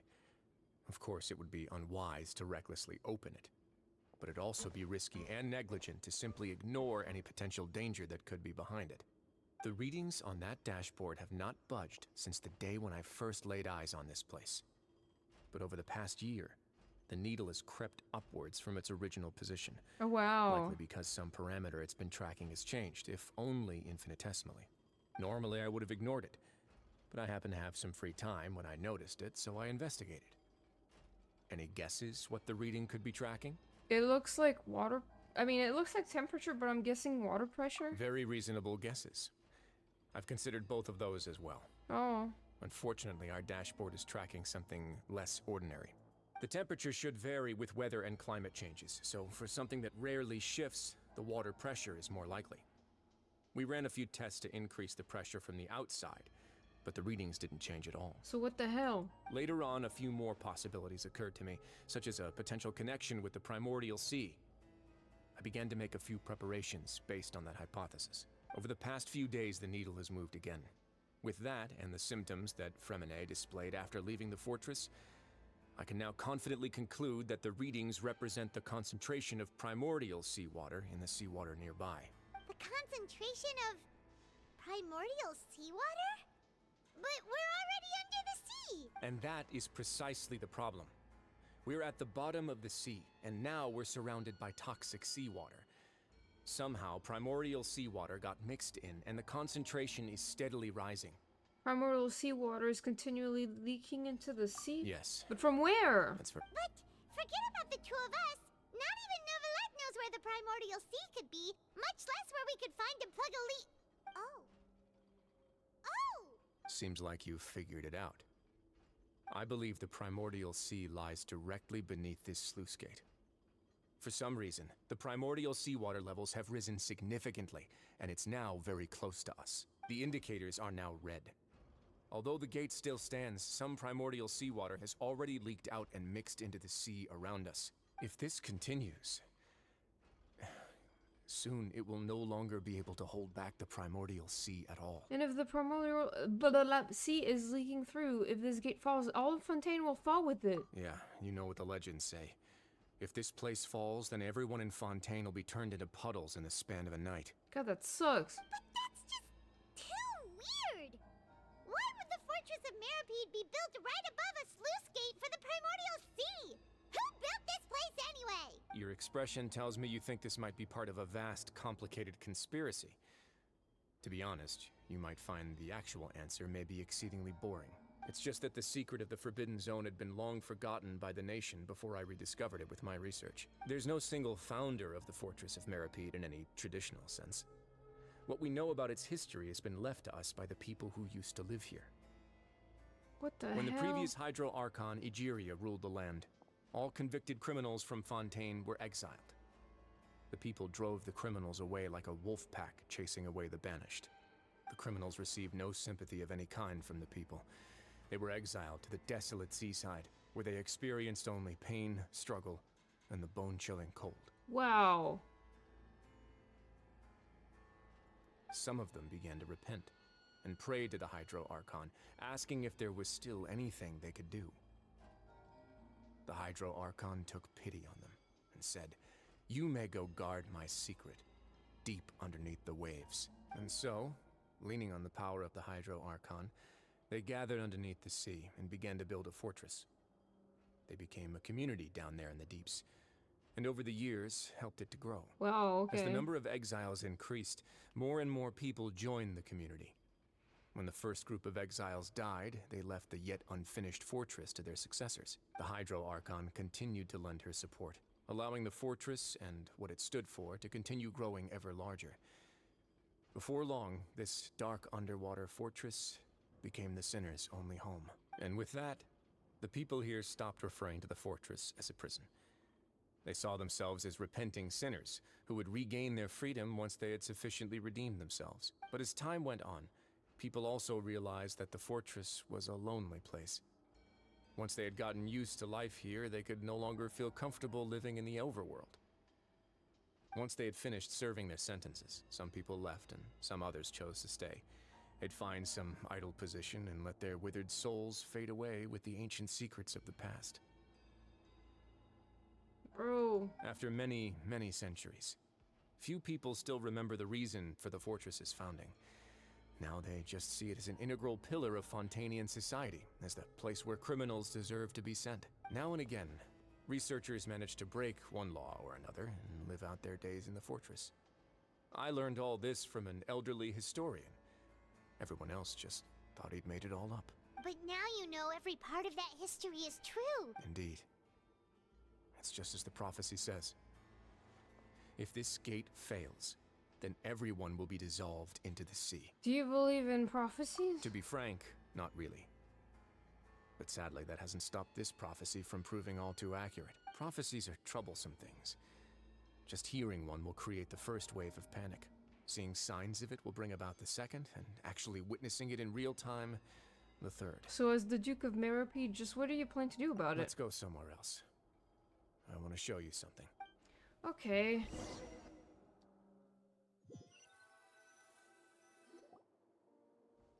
This is it. Your Grace, perfect timing. The results from our last round of experiments have... Wait, Jurier, he's not alone! Huh? Lorvine and Jurier? No need to panic, you two. I've already told them about our plan. What? After you warned us not to tell a single soul about any of this? I'm skeptical as well.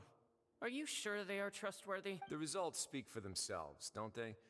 These two may already know more than you could ever imagine. All right then, if Your Grace insists. They seem harmless enough, so I'll trust them for now. Harmless? How about some reintroductions? This is Jurier, one of the highest-ranked researchers from the Fontaine Research Institute. He used to work under Edwin. I trust that you've heard of Edwin? Yeah, we have. Good. Saves me a bit of time explaining. Edwin's main areas of research were archaeum and gravimeters. As his assistant, Jurier is quite familiar with them as well.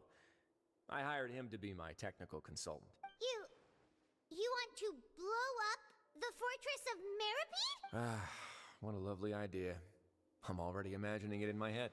Gotta admit, I'm tempted as well. Guys, focus! Focus! Whoa. That taskmaster over there is Miss Lorvine, and is also one of my technical consultants.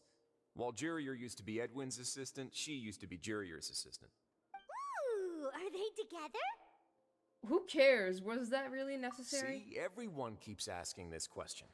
Are you too sure you're not a couple and just using your work as a convenient cover? Oh wow, straight people in Genshin, this is rare. Your Grace, I am not in a relationship with this man. Okay. If I dated her, I'd officially be madder than Edwin. Jeez, forget I said anything then. Follow me. Okay, what was that for? Whoa, there's another door that goes right up. Oh my god. Your constant amazement makes it seem like the fortress can do anything. This place sucks. But Paimon really thinks everything's super cool. Is this just a normal room? I mean, I don't think it looks very normal, but sure. Well, let's spice it up a bit. And here you go. What the hell? This is... What a huge ship? This is gigantic! What is happening? Oh, you know, I'm writing a Genshin story right now, and there's like a big ship involved, and I was like, do ships this big actually exist in the world of Genshin? And there it is. Holy shit! This is also a production zone that Paimon's never seen before. What's going on? How much do you know about Fontanian history? Not much at all. Well, then maybe you haven't heard the story of ancient Lemuria. To give you a quick rundown, Fontaine used to be ruled by the Lemurian dynasty. According to legend, the Lemurian king Remus came to this land after being inspired by divine revelation and found the seer Sibila, who had taken on the form of a golden bee. Wow. Taking the golden bee with him and riding on a huge ship, the Fortuna, He created his nation above the surging waves. He called his nation Lemuria, and used the Fortuna to incessantly search for new tribes and islands, calling on them to join his empire. There's a ship in this story too? Where there's water, there'll be ships. People believe that hope can always be found at the end of a voyage. Do you believe that too? To a point, I think. As you've already seen, I have a whole factory's worth of labor, materials, and technology at my disposal. Certainly can't hurt to give it a try. So the moment I began to speculate that the primordial sea might lie underneath the gate, I also began this project. Were you inspired by the legendary Fortuna? Maybe. Fontanians need something to hold on to cope with the impending disaster. This is a plan for the ages. Can't you share your plan with everyone? Were the workers to find out the truth behind this ship, riots would destroy the fortress faster than any catastrophe. Wow. As the fortress's administrator, I'd never make such a reckless call. All right, that's enough talking for now. I'll need another 3 cups of tea to soothe my throat. Do you have any other questions? Can we go on the boat? I want to go on the boat. Seems like you're good. Come on, What? I'll take you back. But no, I want to go on the boat. Damn, dude. I'll leave you here for now. Okay. Oh, thank you so much. No worries. But don't forget, it's up to you whether or not you want to share what you just saw. What you do from here on out will likely affect those 3 as well. He means that my actions now will decide the next steps Linny's group takes. In other words, if I want to tell Linny the truth, I must make him understand that we cannot afford excessive conflict right now. Yeah, we'll put a lot of thought into it for sure. Yeah, we will. Great. I look forward to what happens next. Whoa. Too slow.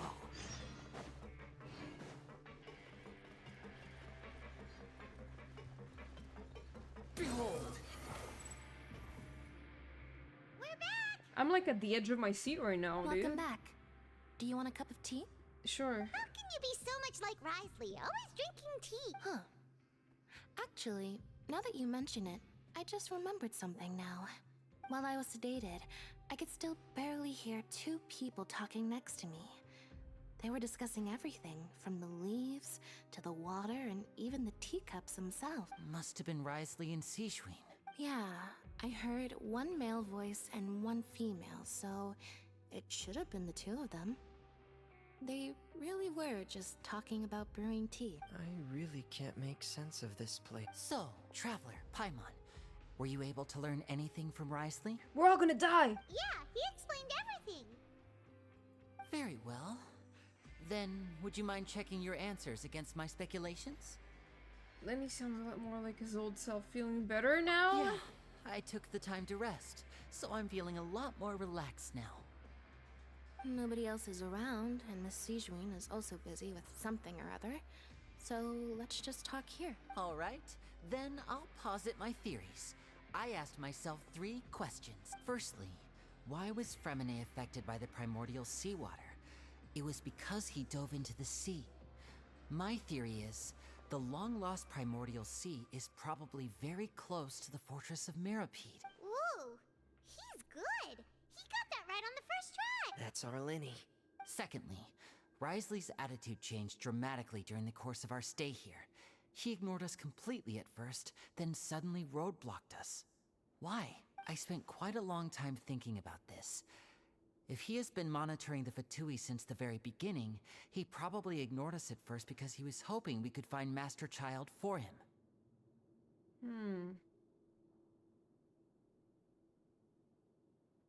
What's more, the Fortress of Mirapede is not part of Fontaine's court system, nor does it report to Udex Nervulet.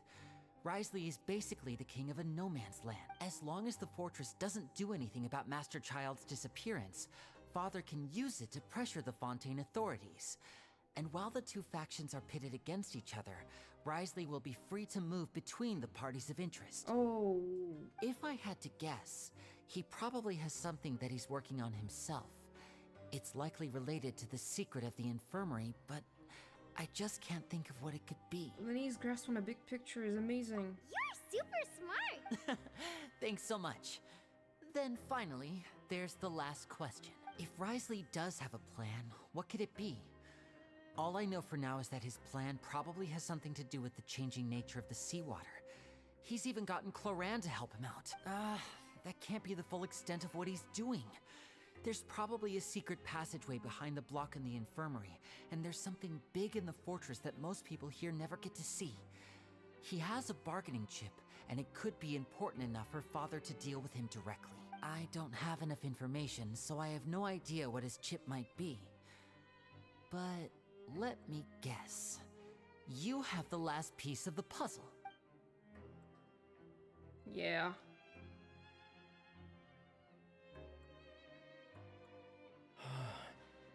I can't believe it. The sea will engulf everyone. Just like the prophecy said. Could Risley have wanted to meet Father to figure out a way to deal with this crisis? If you remember, I once mentioned that Father sees the House of the Hearth as her base of operations, and she truly wants to resolve the crisis. But how could Risley have known that? Or perhaps he didn't know, and just wanted to bring Father over to his side? Which could be why he said he just wanted to negotiate. Yeah, that makes sense to me. I understand your concerns as well, Traveler. I'll figure out a way to pass this on to our father. No matter what, we're on your side. The two of you have already aided us far too much.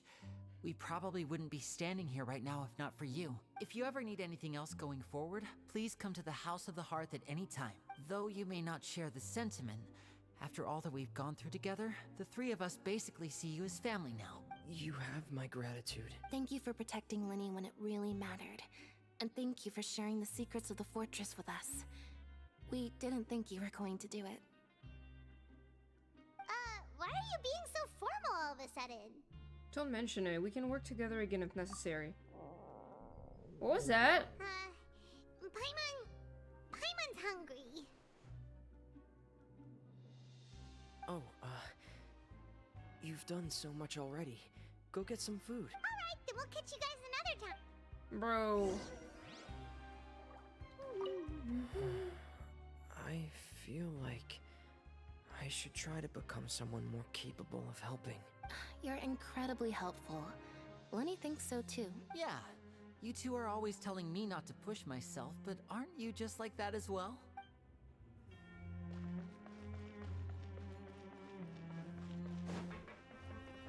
Wow. Squall and Fury! Quit following me.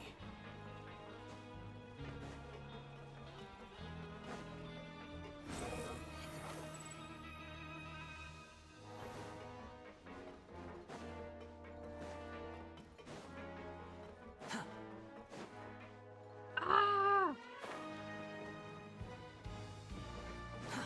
The wind rises. This is so cool. Quit following me.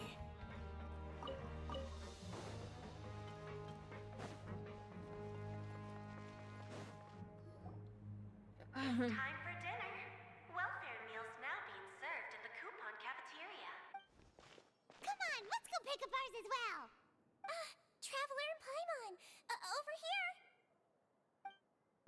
Are you here for dinner too, Miss Sijwin? Mm-hmm. And I'm taking the opportunity to prepare Miss Cloran's dinner as well. Huh. You're right. She's actually sitting in the fortress cafeteria. What would you like to eat? Oh, we can choose? Yep, you can. I've already talked to our chef, Mr. Wolsey. It's all on me today, so you can get whatever you'd like. Then I'll have the tastiest stuff you have to offer. Me too. Don't forget Paimon. No problem. Just leave it to me.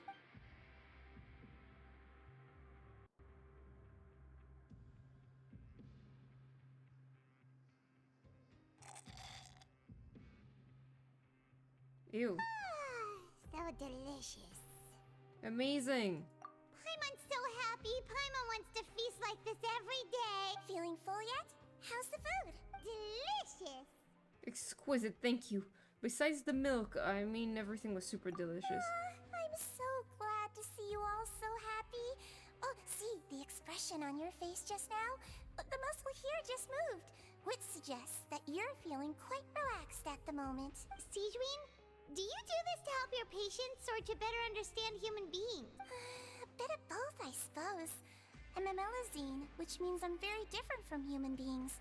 I must know what you're thinking if I want to take good care of you. You're really good at taking care of people. Even though you're so short, you still talk and act like an older sister. Really? You're reminded of an older sister? That's great to hear. Oh, and what did you mean back in Risley's office? When you said that you were protecting Linny and his siblings as well. Oh, that. I just asked His Grace to look out for those children, especially that diver boy. I was getting a bit worried after hearing that something was wrong with the water. Thankfully, Glorand is very strong and managed to save him in the nick of time. His Grace also sealed the pipes after Glorand left, to make sure that Linny wouldn't impulsively chase after his brother. Although the path was blocked, we still stationed some guards there to stop anyone from approaching. They were instructed to only open the door once Miss Glorand had returned. Oh, and I was keeping an eye on Mr. Linny as well. We had to press him, but we couldn't allow him to be in any real danger. You were all super considerate and really thought everything through. It's just what we do down here at the Crimson fortress. Bond.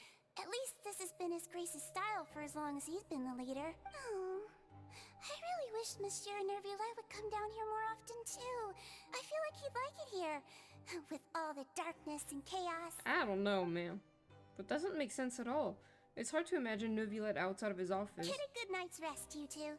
You both worked very hard. This is all so sus. I don't know. Slow and fury. Too slow.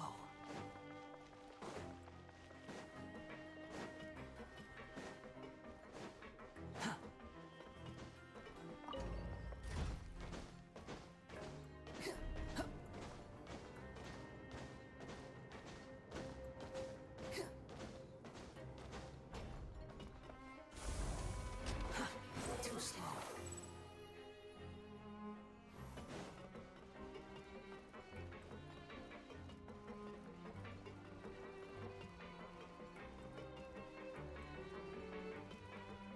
The wind rises. Let's go sleep. I'm tired. So much happened. So much has Yeah, happened. exactly. Paimon just feels absolutely exhausted now that she's finally relaxed. Paimon's super sleepy. Are you sleepy too? Yeah, we're still getting there.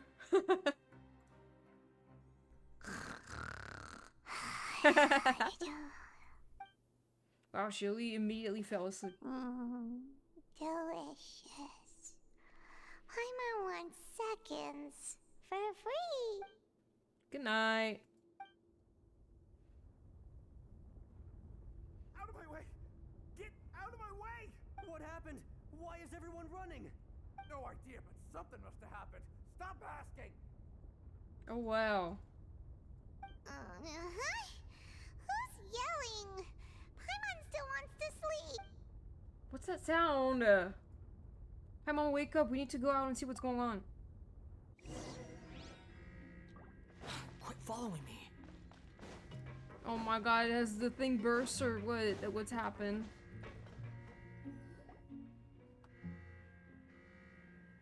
What happened? Why is everyone running around? Hey, what are you doing? No time to explain, mate. Goodbye. Bye-bye. Hey, wait! What's wrong with these people? They won't even talk to us. I don't know about y'all, but like if I saw a bunch of people running away in the same direction, I would go They're too. here! There you are! Oh, thank goodness. Quisto and Laveroon, do you know what happened here? We came here especially to inform you. Something seems to have gone terribly wrong just now. His Grace is telling everyone to evacuate and get out of here. Laveroon was saying you two are new here and you don't have many friends, so you might slip through the cracks. Haven't you heard all the stories like that?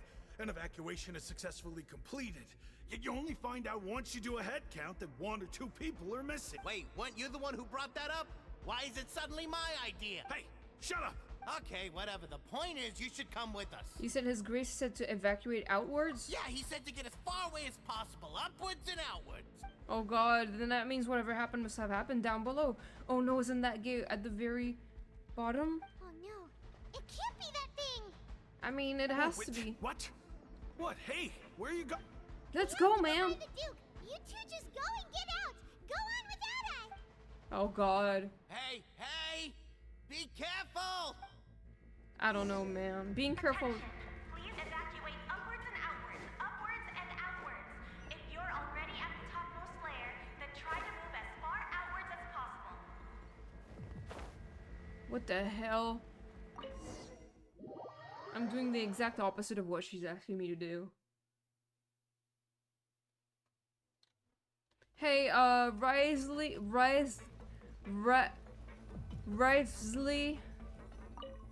Risley, I'm not even gonna attempt to pronounce his name correctly. Oh, fuck!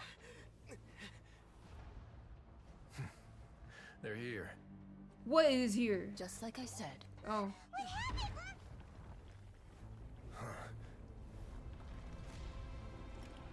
What's that? What's gonna come out? You're What? just in time.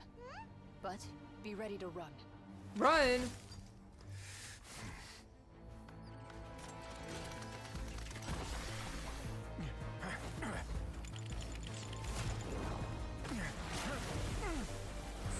Ooh.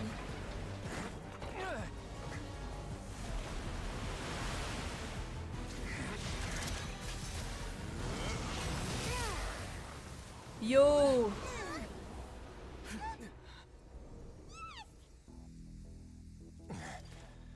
Badass. He froze it. Never mind.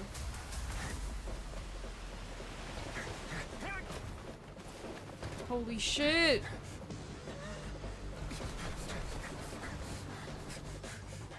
Three, two, one.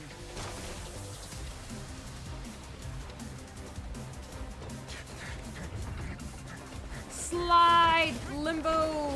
Yay! Oh!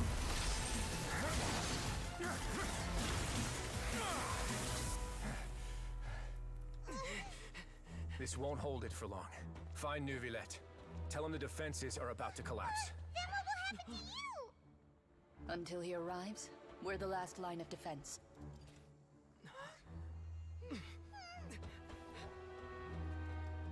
Holy shit. The gate. How long do you think it'll hold? That depends on us.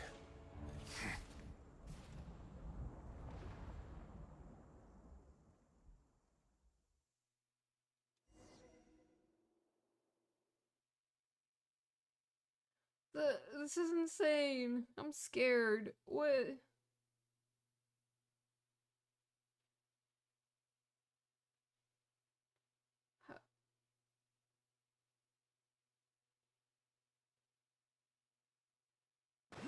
Ah! Mistylotl, why are you here? Traveler, I need you to head to the Opera House immediately. Farina will soon be meeting with the knave there. You must protect Farina, and make sure she doesn't spend too much time alone with her. Okay, you can explain everything else to me later. Will do. You have my sincerest gratitude. What the heck? Okay, well, we're going to the Opera House now. We're... Oh! Hydroculus somewhere? Under the bridge, maybe.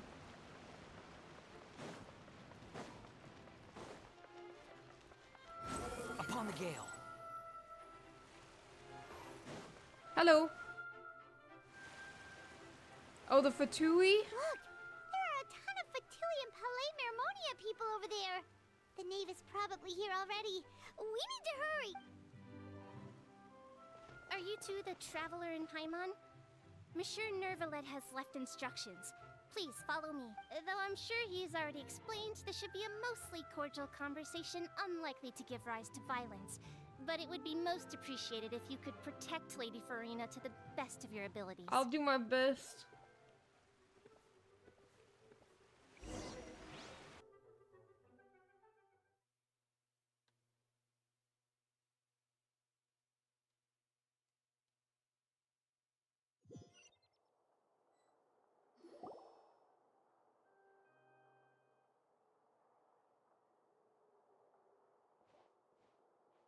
Oh my god.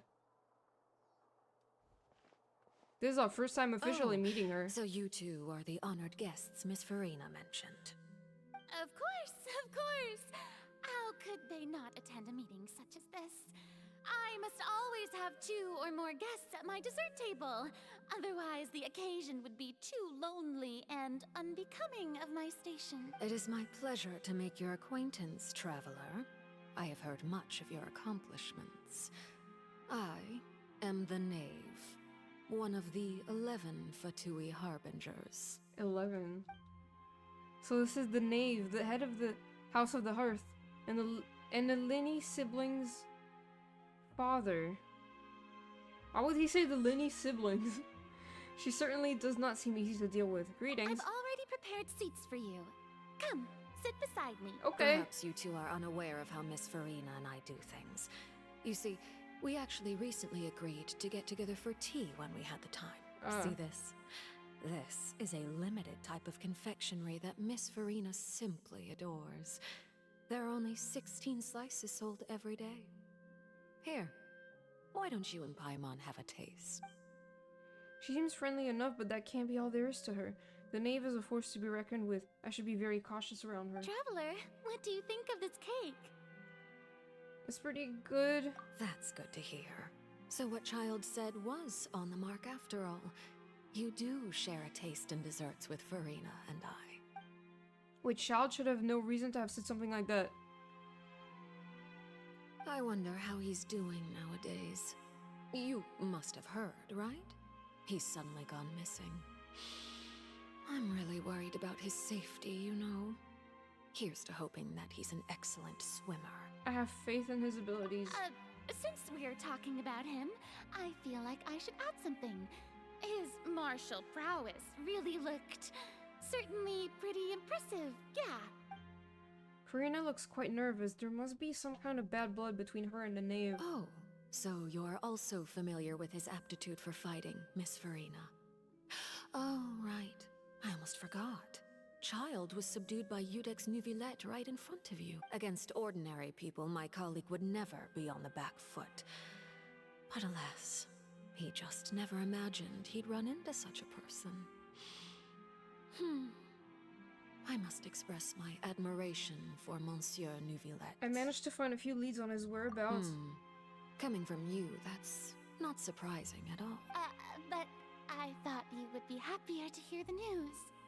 Of course, but it's still a bit of a shame. You see, I would have been far happier had I received this news somewhat earlier. As you well know, a long time has passed since Child disappeared. Well, in any case, there's no need to worry. We know for sure that Child is still alive. Do we? Oh. And just how do you know that?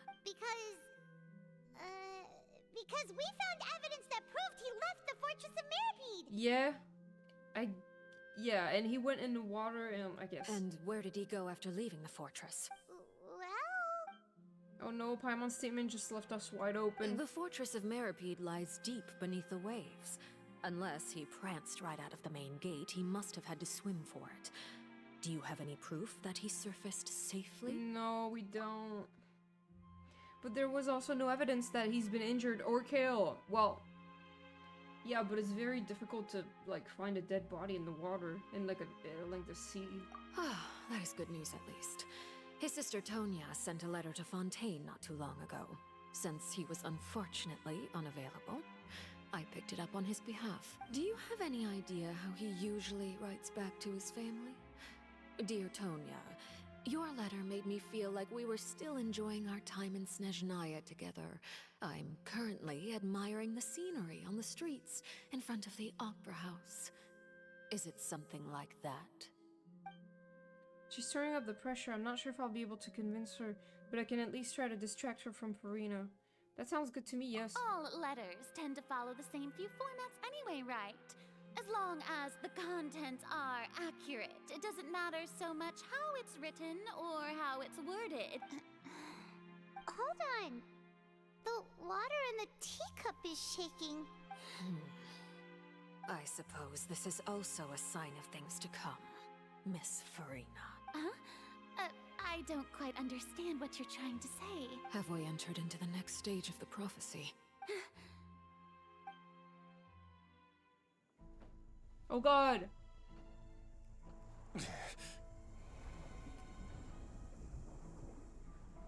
My thanks to you both. I will take it from here. Oh, Novilet? Sure you don't need a hand? Quite sure. Oh shit. Wow. So, what's your secret, huh?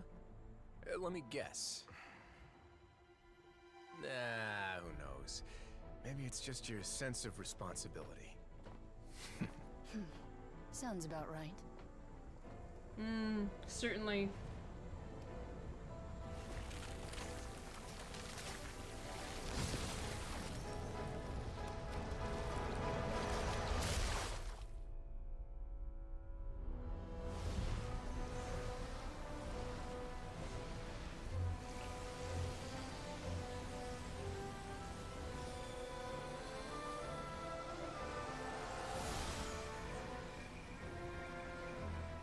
A day may come when the prophecy is fulfilled, and the waters burst forth. But it is not this day! This ancient power could easily obliterate an entire race. A tsunami of fury would unleash endless catastrophe.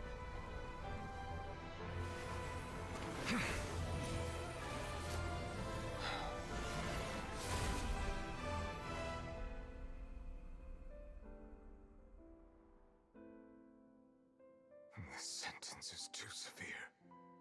Forgive me for overruling it.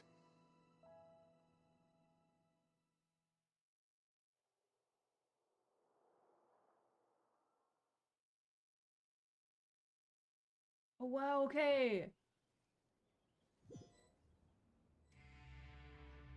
All right. Seems like the problem inside has been suppressed. Let me guess. We're safe for now. Indeed. But only for now. I win this bet. You owe me a present. Very well. It was indeed just as you said. You made a bet? We made a bet on the size of your entourage. Cloran thought you wouldn't come down by yourself. I figured you would have at least brought a few people along for appearance's sake. It appears I underestimated just how confidential the mission was. Shouldn't you have gotten used to confidential missions by now? That's just how the courts operate.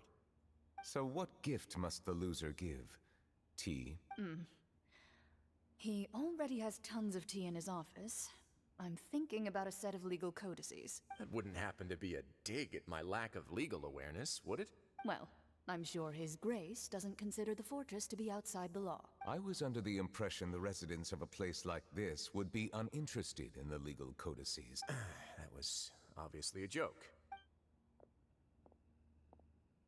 Anyway, you've still got some unfinished business to attend to in the overworld, correct? No need to stay here if you have a pressing matter. We all know you can't leave Palais Mermonia for long. Thank you. I hope everything went smoothly with the Fatui Harbinger. Oh god, I don't know. Oh my god.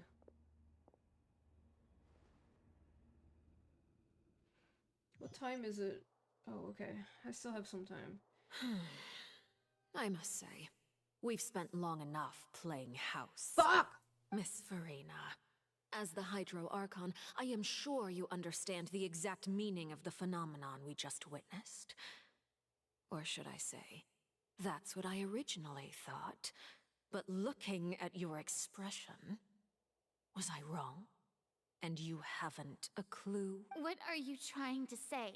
At this point, I don't think there's any more need to speak as diplomatic representatives. Allow me to speak to you now as just a Fontanian. You know the prophecy by heart, and also that every part of it is being proven true. Yet, here you are relaxing, drinking tea, and eating desserts as if it's all nothing more than a few stray bugs in your garden. Do you really think that's acceptable? The prophecy's hanging above our necks like a guillotine. The guillotine! Every faction is looking for a way to either avert the disaster or save their own.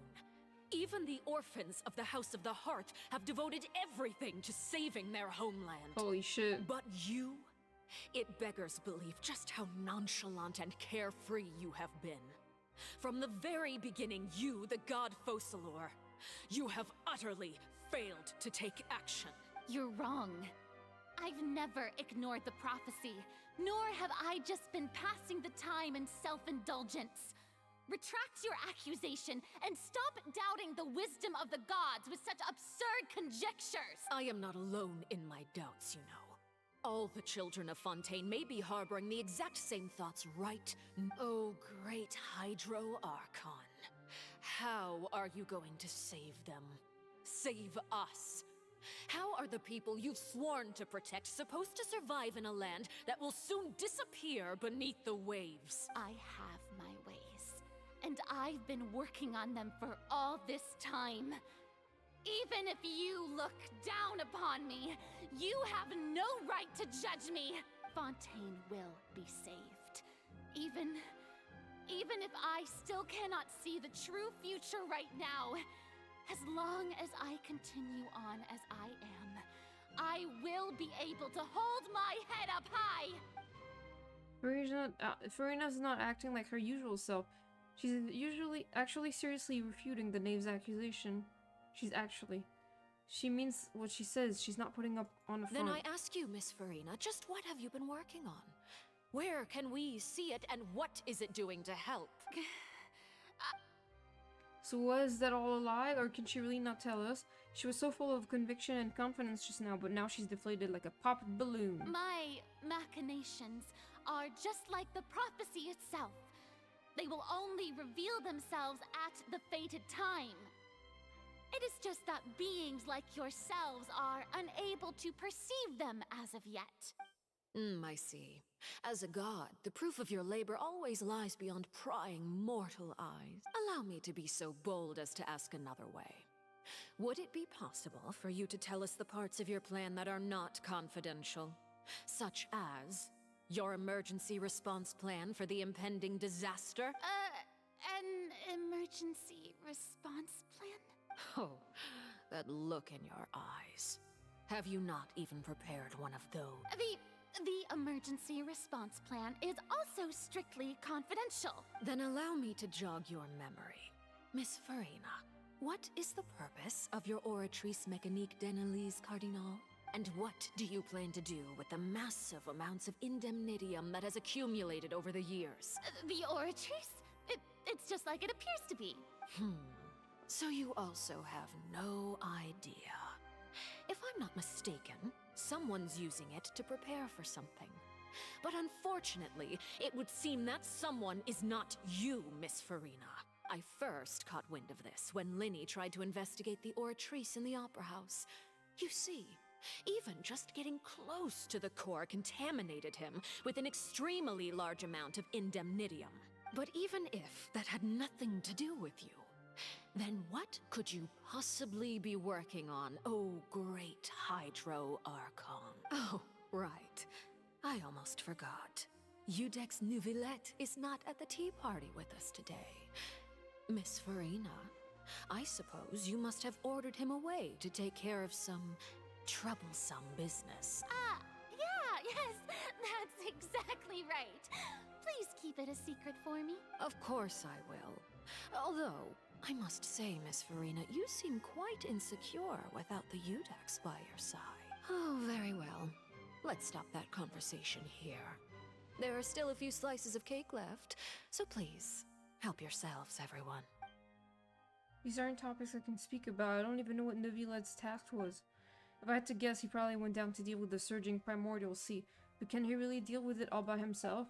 And is Farina being truthful or not? Traveler, I heard that you were recently commissioned to handle a few matters on behalf of the Udex. Why don't you take an extra slice of cake? Those who work hard deserve gratitude and praise. You too, Paimon. Thank you. Paimon will take you up on that offer. Wow, okay. Oh, Paimon's super full. That cake was great. If it's on my tea table, it must be of the highest quality. Yes, and we must thank the knave for bringing these over as well. You're welcome. I'm sure the cake also felt greatly honored to be featured at Miss Farina's table. And I was merely catering to Miss Farina's tastes, seeking a chance to chat over tea. Please click. It is getting late. Why don't we call it a day? There are still a few matters that I need to take care of, so I must take my leave now. Very well. We'll end it here. Mind seeing me off, traveler? We could use the opportunity to discuss Child before I must be on my way. Of course. Paimon's coming too! Farina, are you okay, girl? The tea party turned out to be even more difficult than I'd imagined. Why are you looking at me like that? Is something the matter? If there's nothing urgent, then I shall be retiring for now. Man.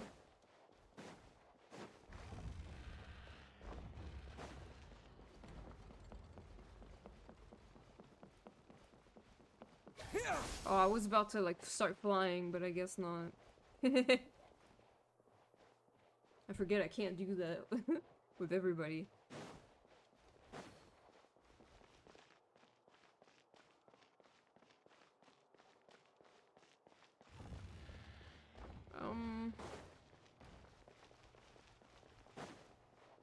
This feels really ominous.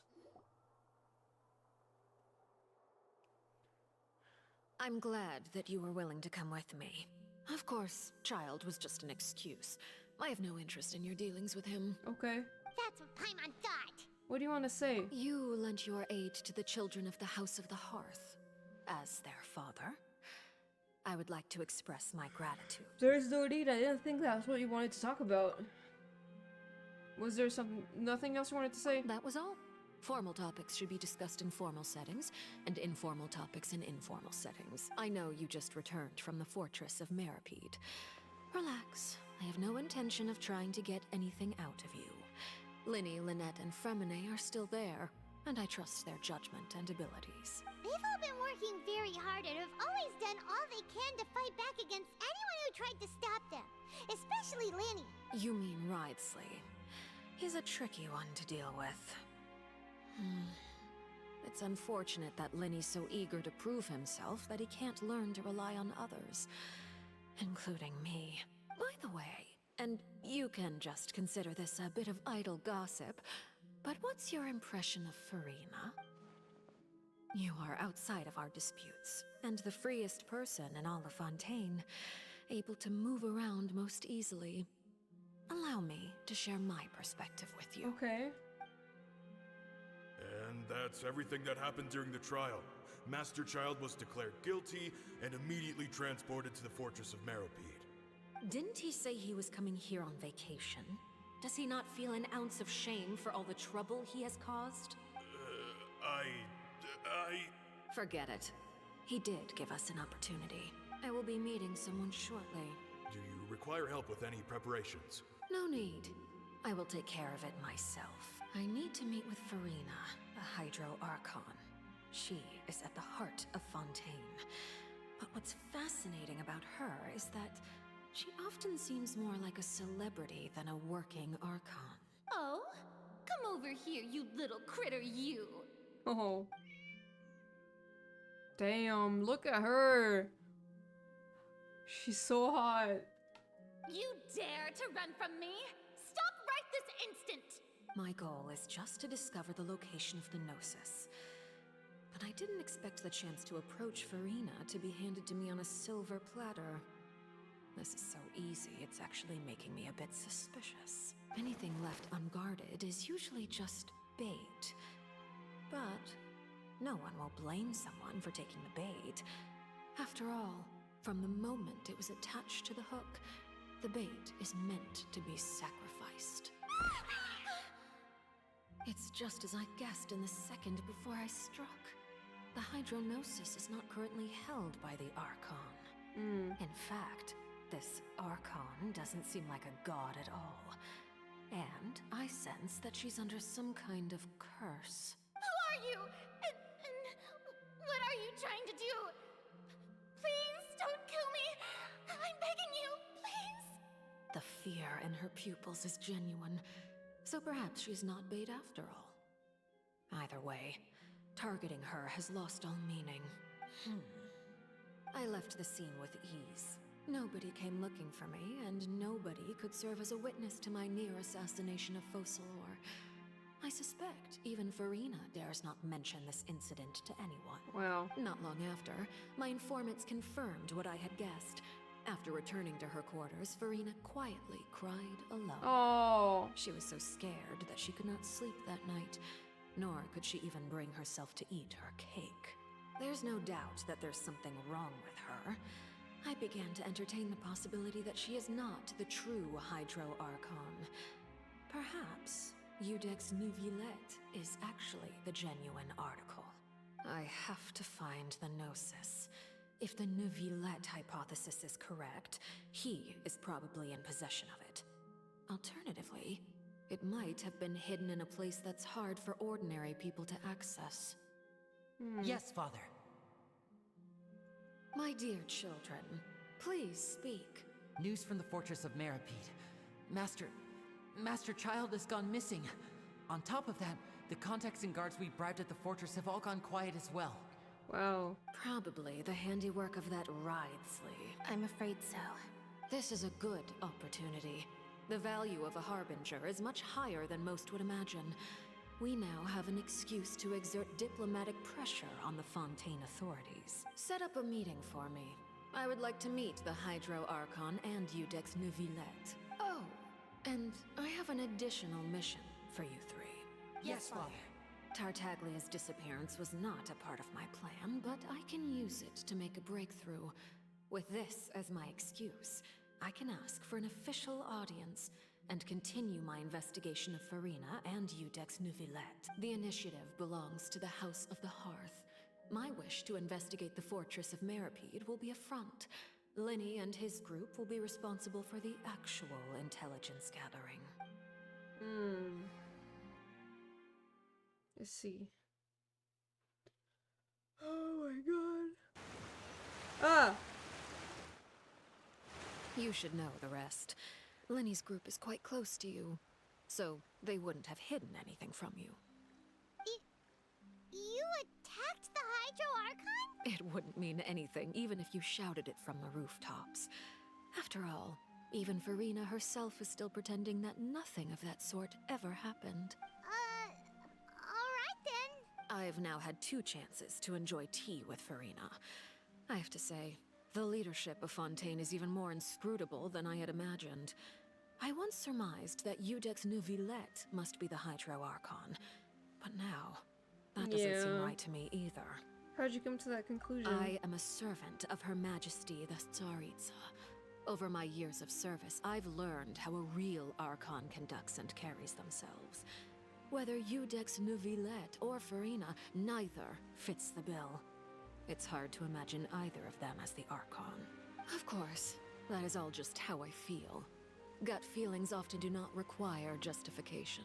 It is, however, quite amusing to me that after all my years working in intelligence gathering, I've come to realize I am at a complete loss regarding the identity of the god of the land of my birth. Don't you think Fontaine is quite intriguing?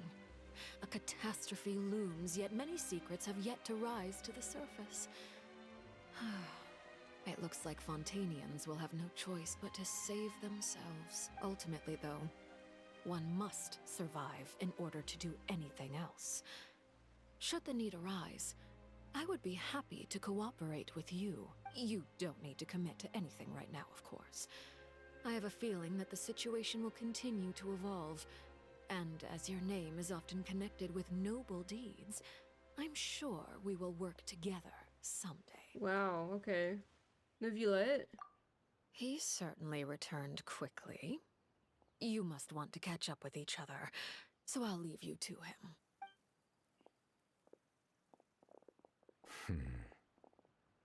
Neuvillette, is it over? For now, yes. But this issue will prove quite thorny in the long term. I'm concerned that sooner or later the prophesized events will occur. Thank you for protecting Farina. May we ask what happened down there? To put it simply, I used my power to force back the primordial sea and reseal the sluice gate. The sluice. Ask her what happened on our side. So as expected, the knave has turned up the pressure on Farina. She's trying to feel her out, though I'm still unsure as to her motives. Can I ask you some questions? Permission granted. You have enough power to force back the primordial sea. Does this mean you have some deeper connection with the Hydro Archon? Whoa. It can't be that you're the real Hydro Archon, right? But that's just a speculation on our part, though. You can't tell us?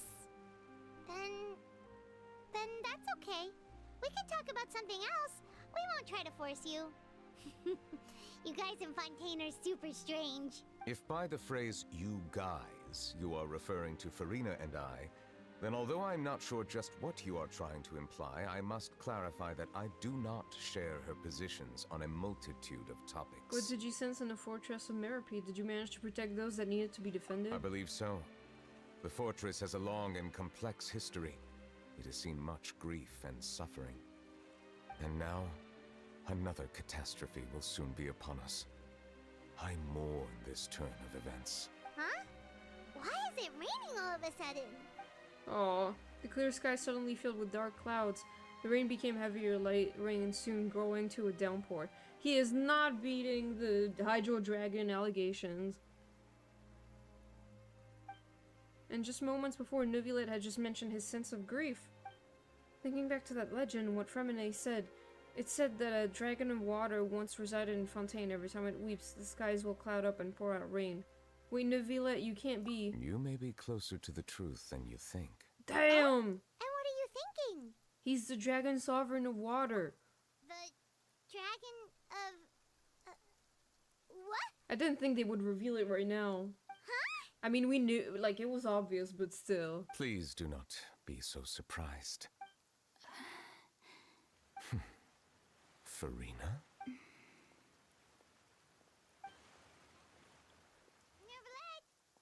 Mistylotl, are you listening? Ah, my apologies. We were just guessing randomly. We didn't guess right, did we? You're not actually the dragon sovereign of water, right?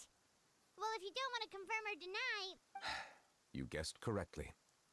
I sincerely hope you'll be able to keep this a secret for me.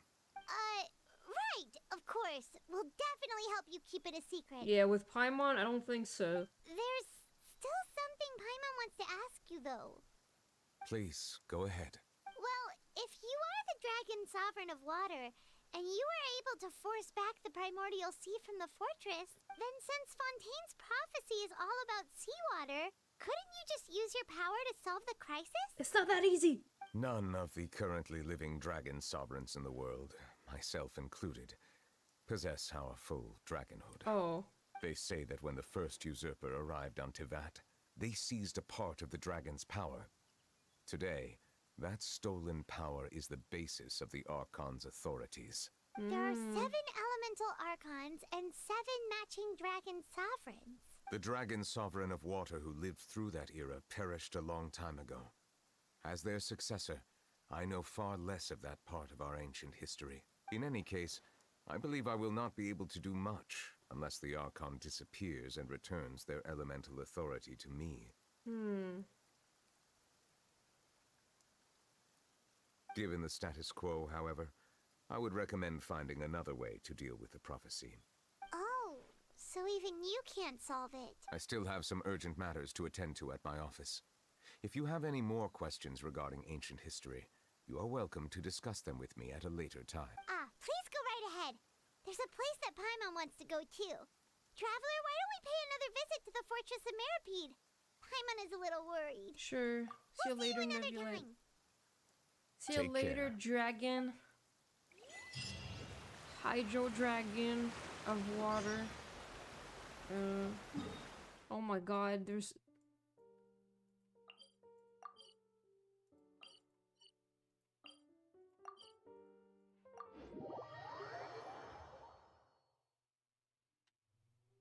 Oh my god, it's all up here.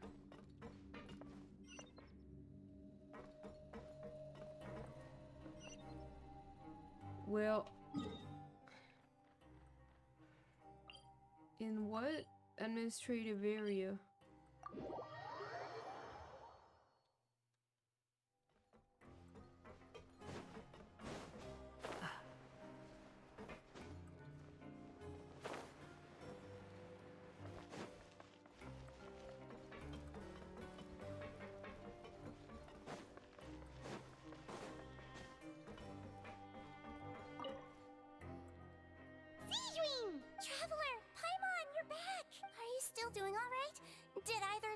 hurt? Don't worry, we're both doing great. We're fine, but what about you guys? It was such a huge mess. How bad was it? A few people sustained superficial injuries, but that's about the extent of the damage. Monsieur Nervulet paid us a visit. It was all thanks to him that we managed to suppress the crisis for the time being. Oh, of course, we must also thank you for the help you provided. How did Nervulet know that he was needed here? Well, Monsieur Nervulet has strong resonance with the hydro element. When the water level rises, he can feel the waves produced. I ran into the bombshell bros while bandaging the injuries of the wounded. They were mumbling the whole time about how you just ran down without a word.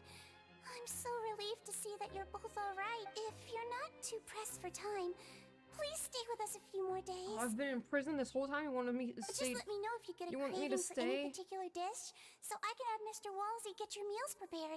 Oh, and please feel free to visit the infirmary for a break at any time. I'd like to take the opportunity to spend some more time observing your facial muscles as well. Okay. Your happy smiles are quite contagious, you know. They're so memorable, and I've missed them immensely while you were gone. Well, alright.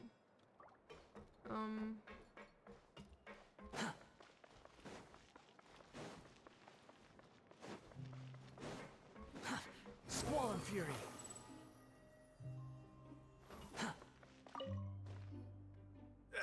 You guys are back?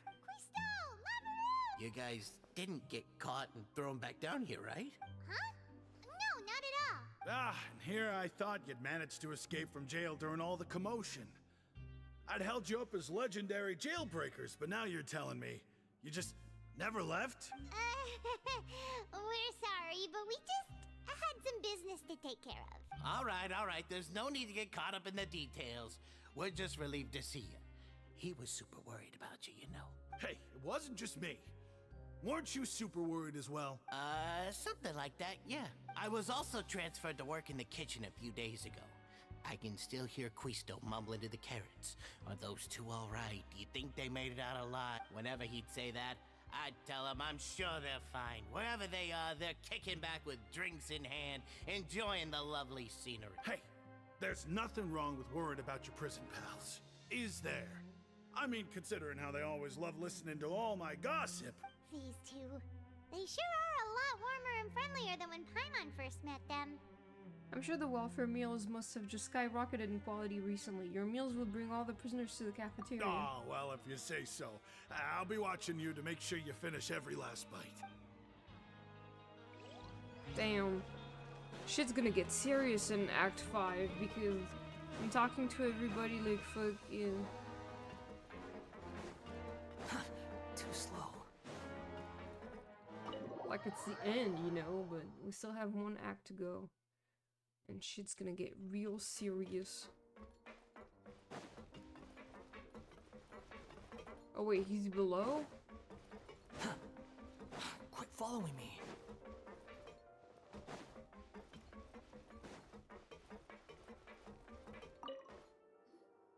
Jurier, Miss Sishween told me you still haven't eaten. Yeah, I was working on something, so I forgot.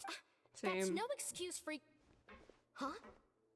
It's you two. Jurier, Lurvine, we're back! Hello there. It's been quite the mess here recently. How have you been? We're fine, thanks. And you? Are you still taking the secret passageway from the infirmary to work on the ship? Yep. That is still top secret, though. So don't say a word to anyone. It can be a bit annoying when there are lots of people in the infirmary, but I still prefer taking that route over the one from the Duke's office. I mean, the infirmary does make it easier for you to slack off. Oh yeah? Then why are you also here so much? You two really are just using your jobs as a cover for your relationship, aren't you? Not at all! Okay, sure.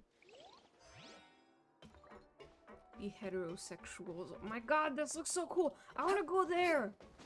I wanna go on it! Please. I wanna go on it. I wanna go on the boat. I hope we can go on the ship in a future update. That would be sick as hell. Where's the rest of the people?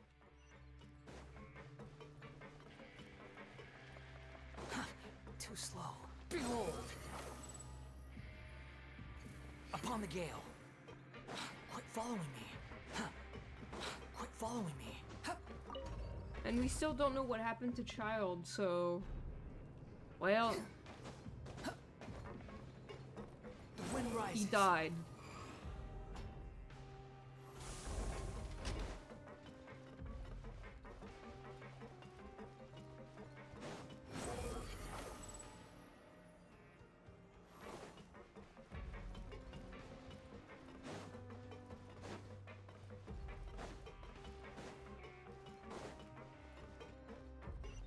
So I'm going to my room?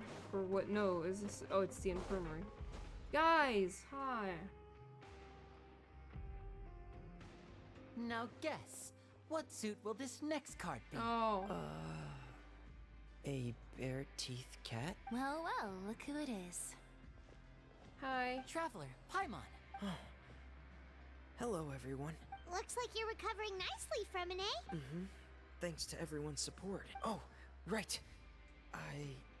I managed to work up the courage to thank Miss Clorand in person. Oh. Whoa, how did she react? She told me that it was nothing. It was as if saving a life wasn't a big deal to her at all. She also told me not to worry about it. She didn't want to stress you out, that's all. She's right, and it's best not to dwell on it. Yeah. Okay, but check this out. We went back to the opera house and we met the knave. You met Father?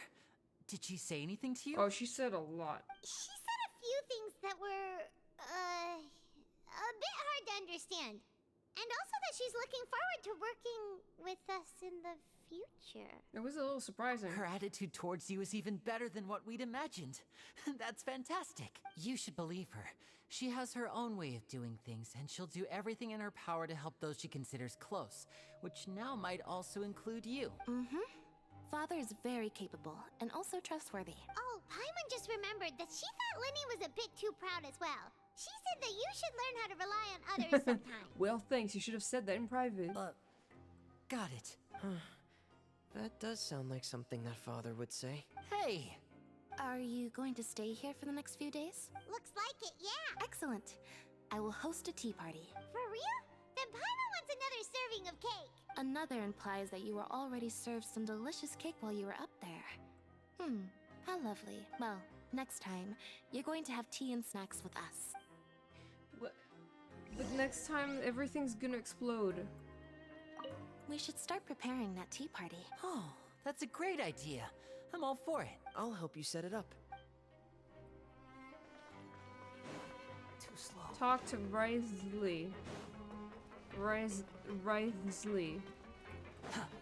This is really hard, man. I'm just not gonna pronounce the. Just Risley. It's too hard.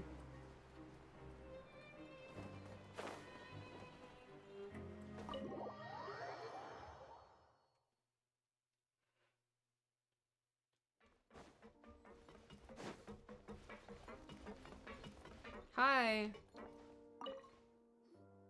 Do my eyes deceive me, or did I just see two inmates come back after making it to the surface?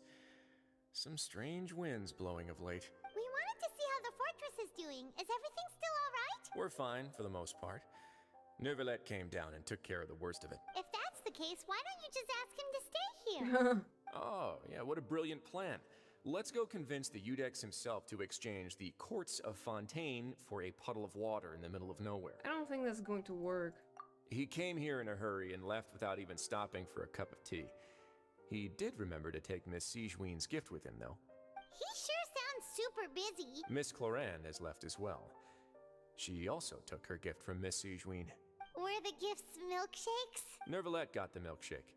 Clorand received lipstick instead. Oh. Those aren't even remotely alike. Well, it's Neuvillette's own fault for making Sigewinne worried about his health by working so much. But besides that, our head nurse is still pretty fond of picking out beauty products for the ladies. Oh, and I have some gifts here for you as well. Are these from Sigewinne too? Nope, they're from yours truly. You've already wrapped up your work at the fortress, so you can return to the surface at any time. You haven't yet served your full prison term, however, so you may continue to use your cell until your term is up. For real? Then we could stay here for a really long time? I mean, Is food still covered? You may access the cafeteria for free. Hell yeah! Just remember to come complete your paperwork once it's time for your release. Return to the dormitory. Oh fuck! Yeah. I want to go to the cafeteria by the recipes.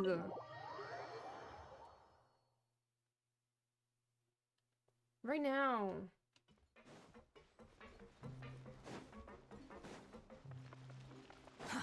Too slow.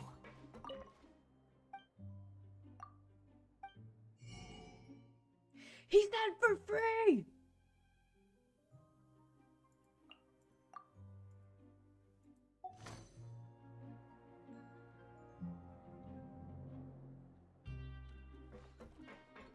Well, fuck you too, Risley.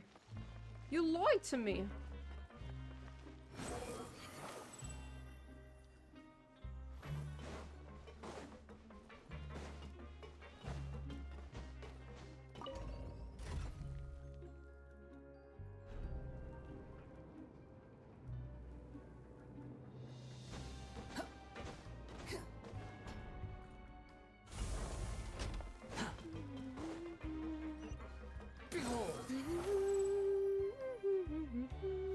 Quit following me.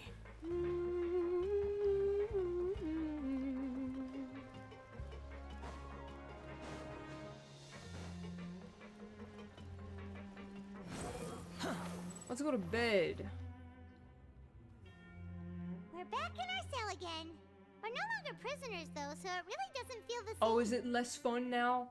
Feels like a huge weight is off our shoulders. Feels like we've regained our freedom. Sure feels that way.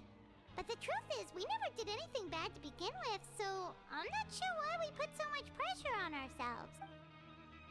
Paimon, is there something you'd like to say? Yeah, How did you know? because usually you just immediately fall asleep. Hey, that's not true! Alright. Okay, Paimon just wanted to say that we really are an amazing duo after all. It's like, we've now gone to so many places together and become friends with so many people. We've never stopped traveling or stopped meeting new friends. There are so many bad things in the world, and we're just two people, but we've still been solving problems no matter where we go. Isn't that pretty cool? We're the best adventurers ever. You're counting Paimon today? Aren't you the only adventurer here? Being a guide counts too. Then let's ask Catherine to give Paimon an adventurer handbook as well. Paimon will also be an adventurer from today forward. Just the thoughts making Paimon giddy. Paimon's gonna crash, so you sleep soon too. The last time we fell asleep here, we woke up to a whole mess outside our cell. The primordial seawater nearly rose up. That was so scary. Yeah, so can we have like a normal night? We should be safe now, right? Yeah, I don't know. Famous last words. We'll be fine, so don't worry, Paimon. Alright then. Good night to you, traveler. Good night.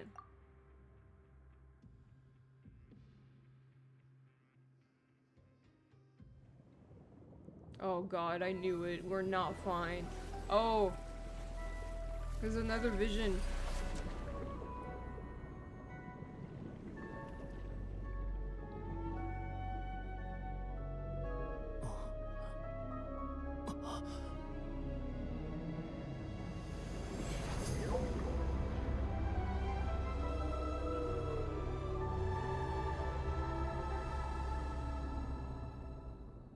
Dude!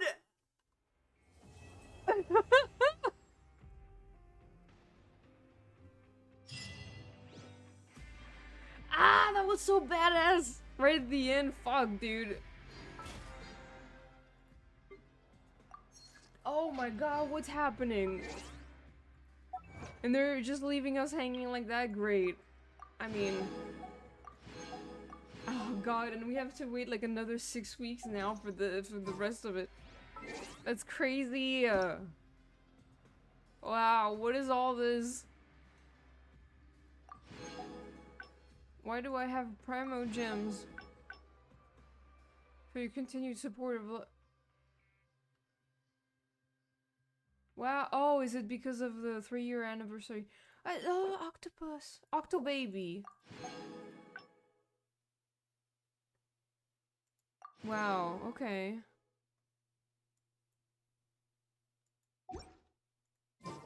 It's like 2-4, so there's more coming? Calm down. Ooh.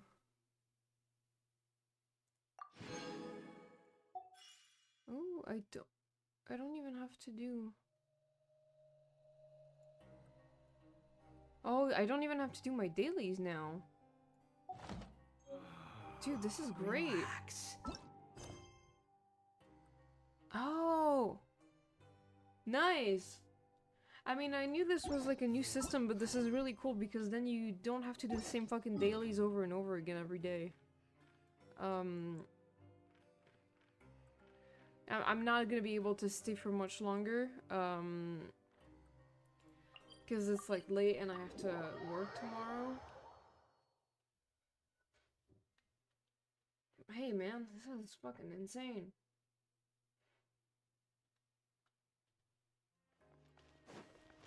Add Astra. Give me my rewards. Thank you for Oh, you have a quest for me? I'm not gonna ask you now. I have to go to bed.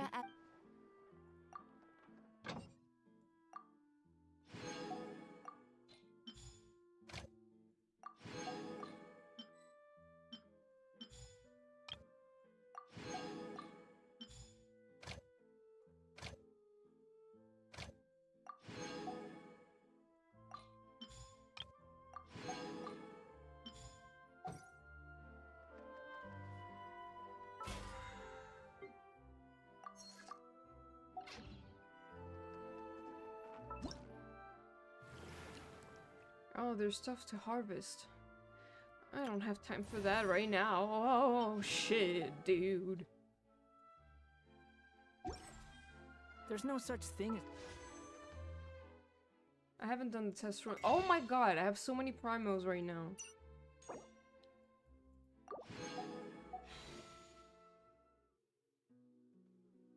Yay! I really hope I can get Risley when he runs. Pure freedom in this world. Even the wind cannot blow on forever. What do you want? Incomplete story quest. Oh right, I have Mistylotl story quest that I can do now. I should unlock that.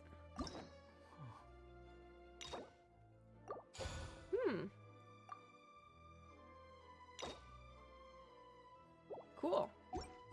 So. It's been a while since we last saw Neverlet. Paimon wonders what he's been up to. It's literally been like 10 Paimon minutes. has so many questions about his true identity. Let's go talk to him and find out. Okay. I'm not doing that right now.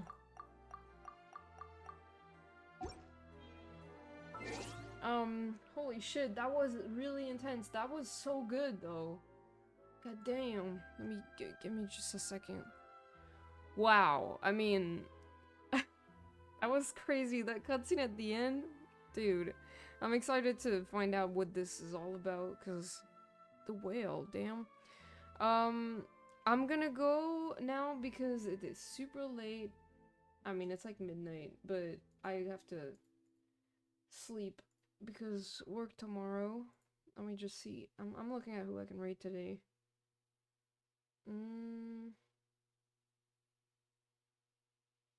There's Park Dad Bum who's streaming, so we're gonna rate them. But yeah, thank you guys for joining. I really appreciate it. What I'm gonna do, I'm not sure if I'm gonna be able to stream on Sunday. Maybe I won't. Maybe I'll wait until Monday. But either way, next time I stream, I will be streaming Genshin Impact, and I will be doing Mistylotl story quests. I'm very excited for that. So that, and then I'll play more Genshin for the rest of the maybe like Wednesday I'll play more Genshin, like exploration, because I haven't really had the chance to really explore the new region. Like maybe a little bit the other day, but that wasn't a lot, so I'll probably do more of that soon. Anyway, I'm gonna raid now. Park that bum. That bum. They're playing Solar Ash, which I don't know what that is, but we're starting the raid, and oh man. I'm excited for the week to be over, guys. Seriously. Alright, I'll see you guys later. I love you. Bye.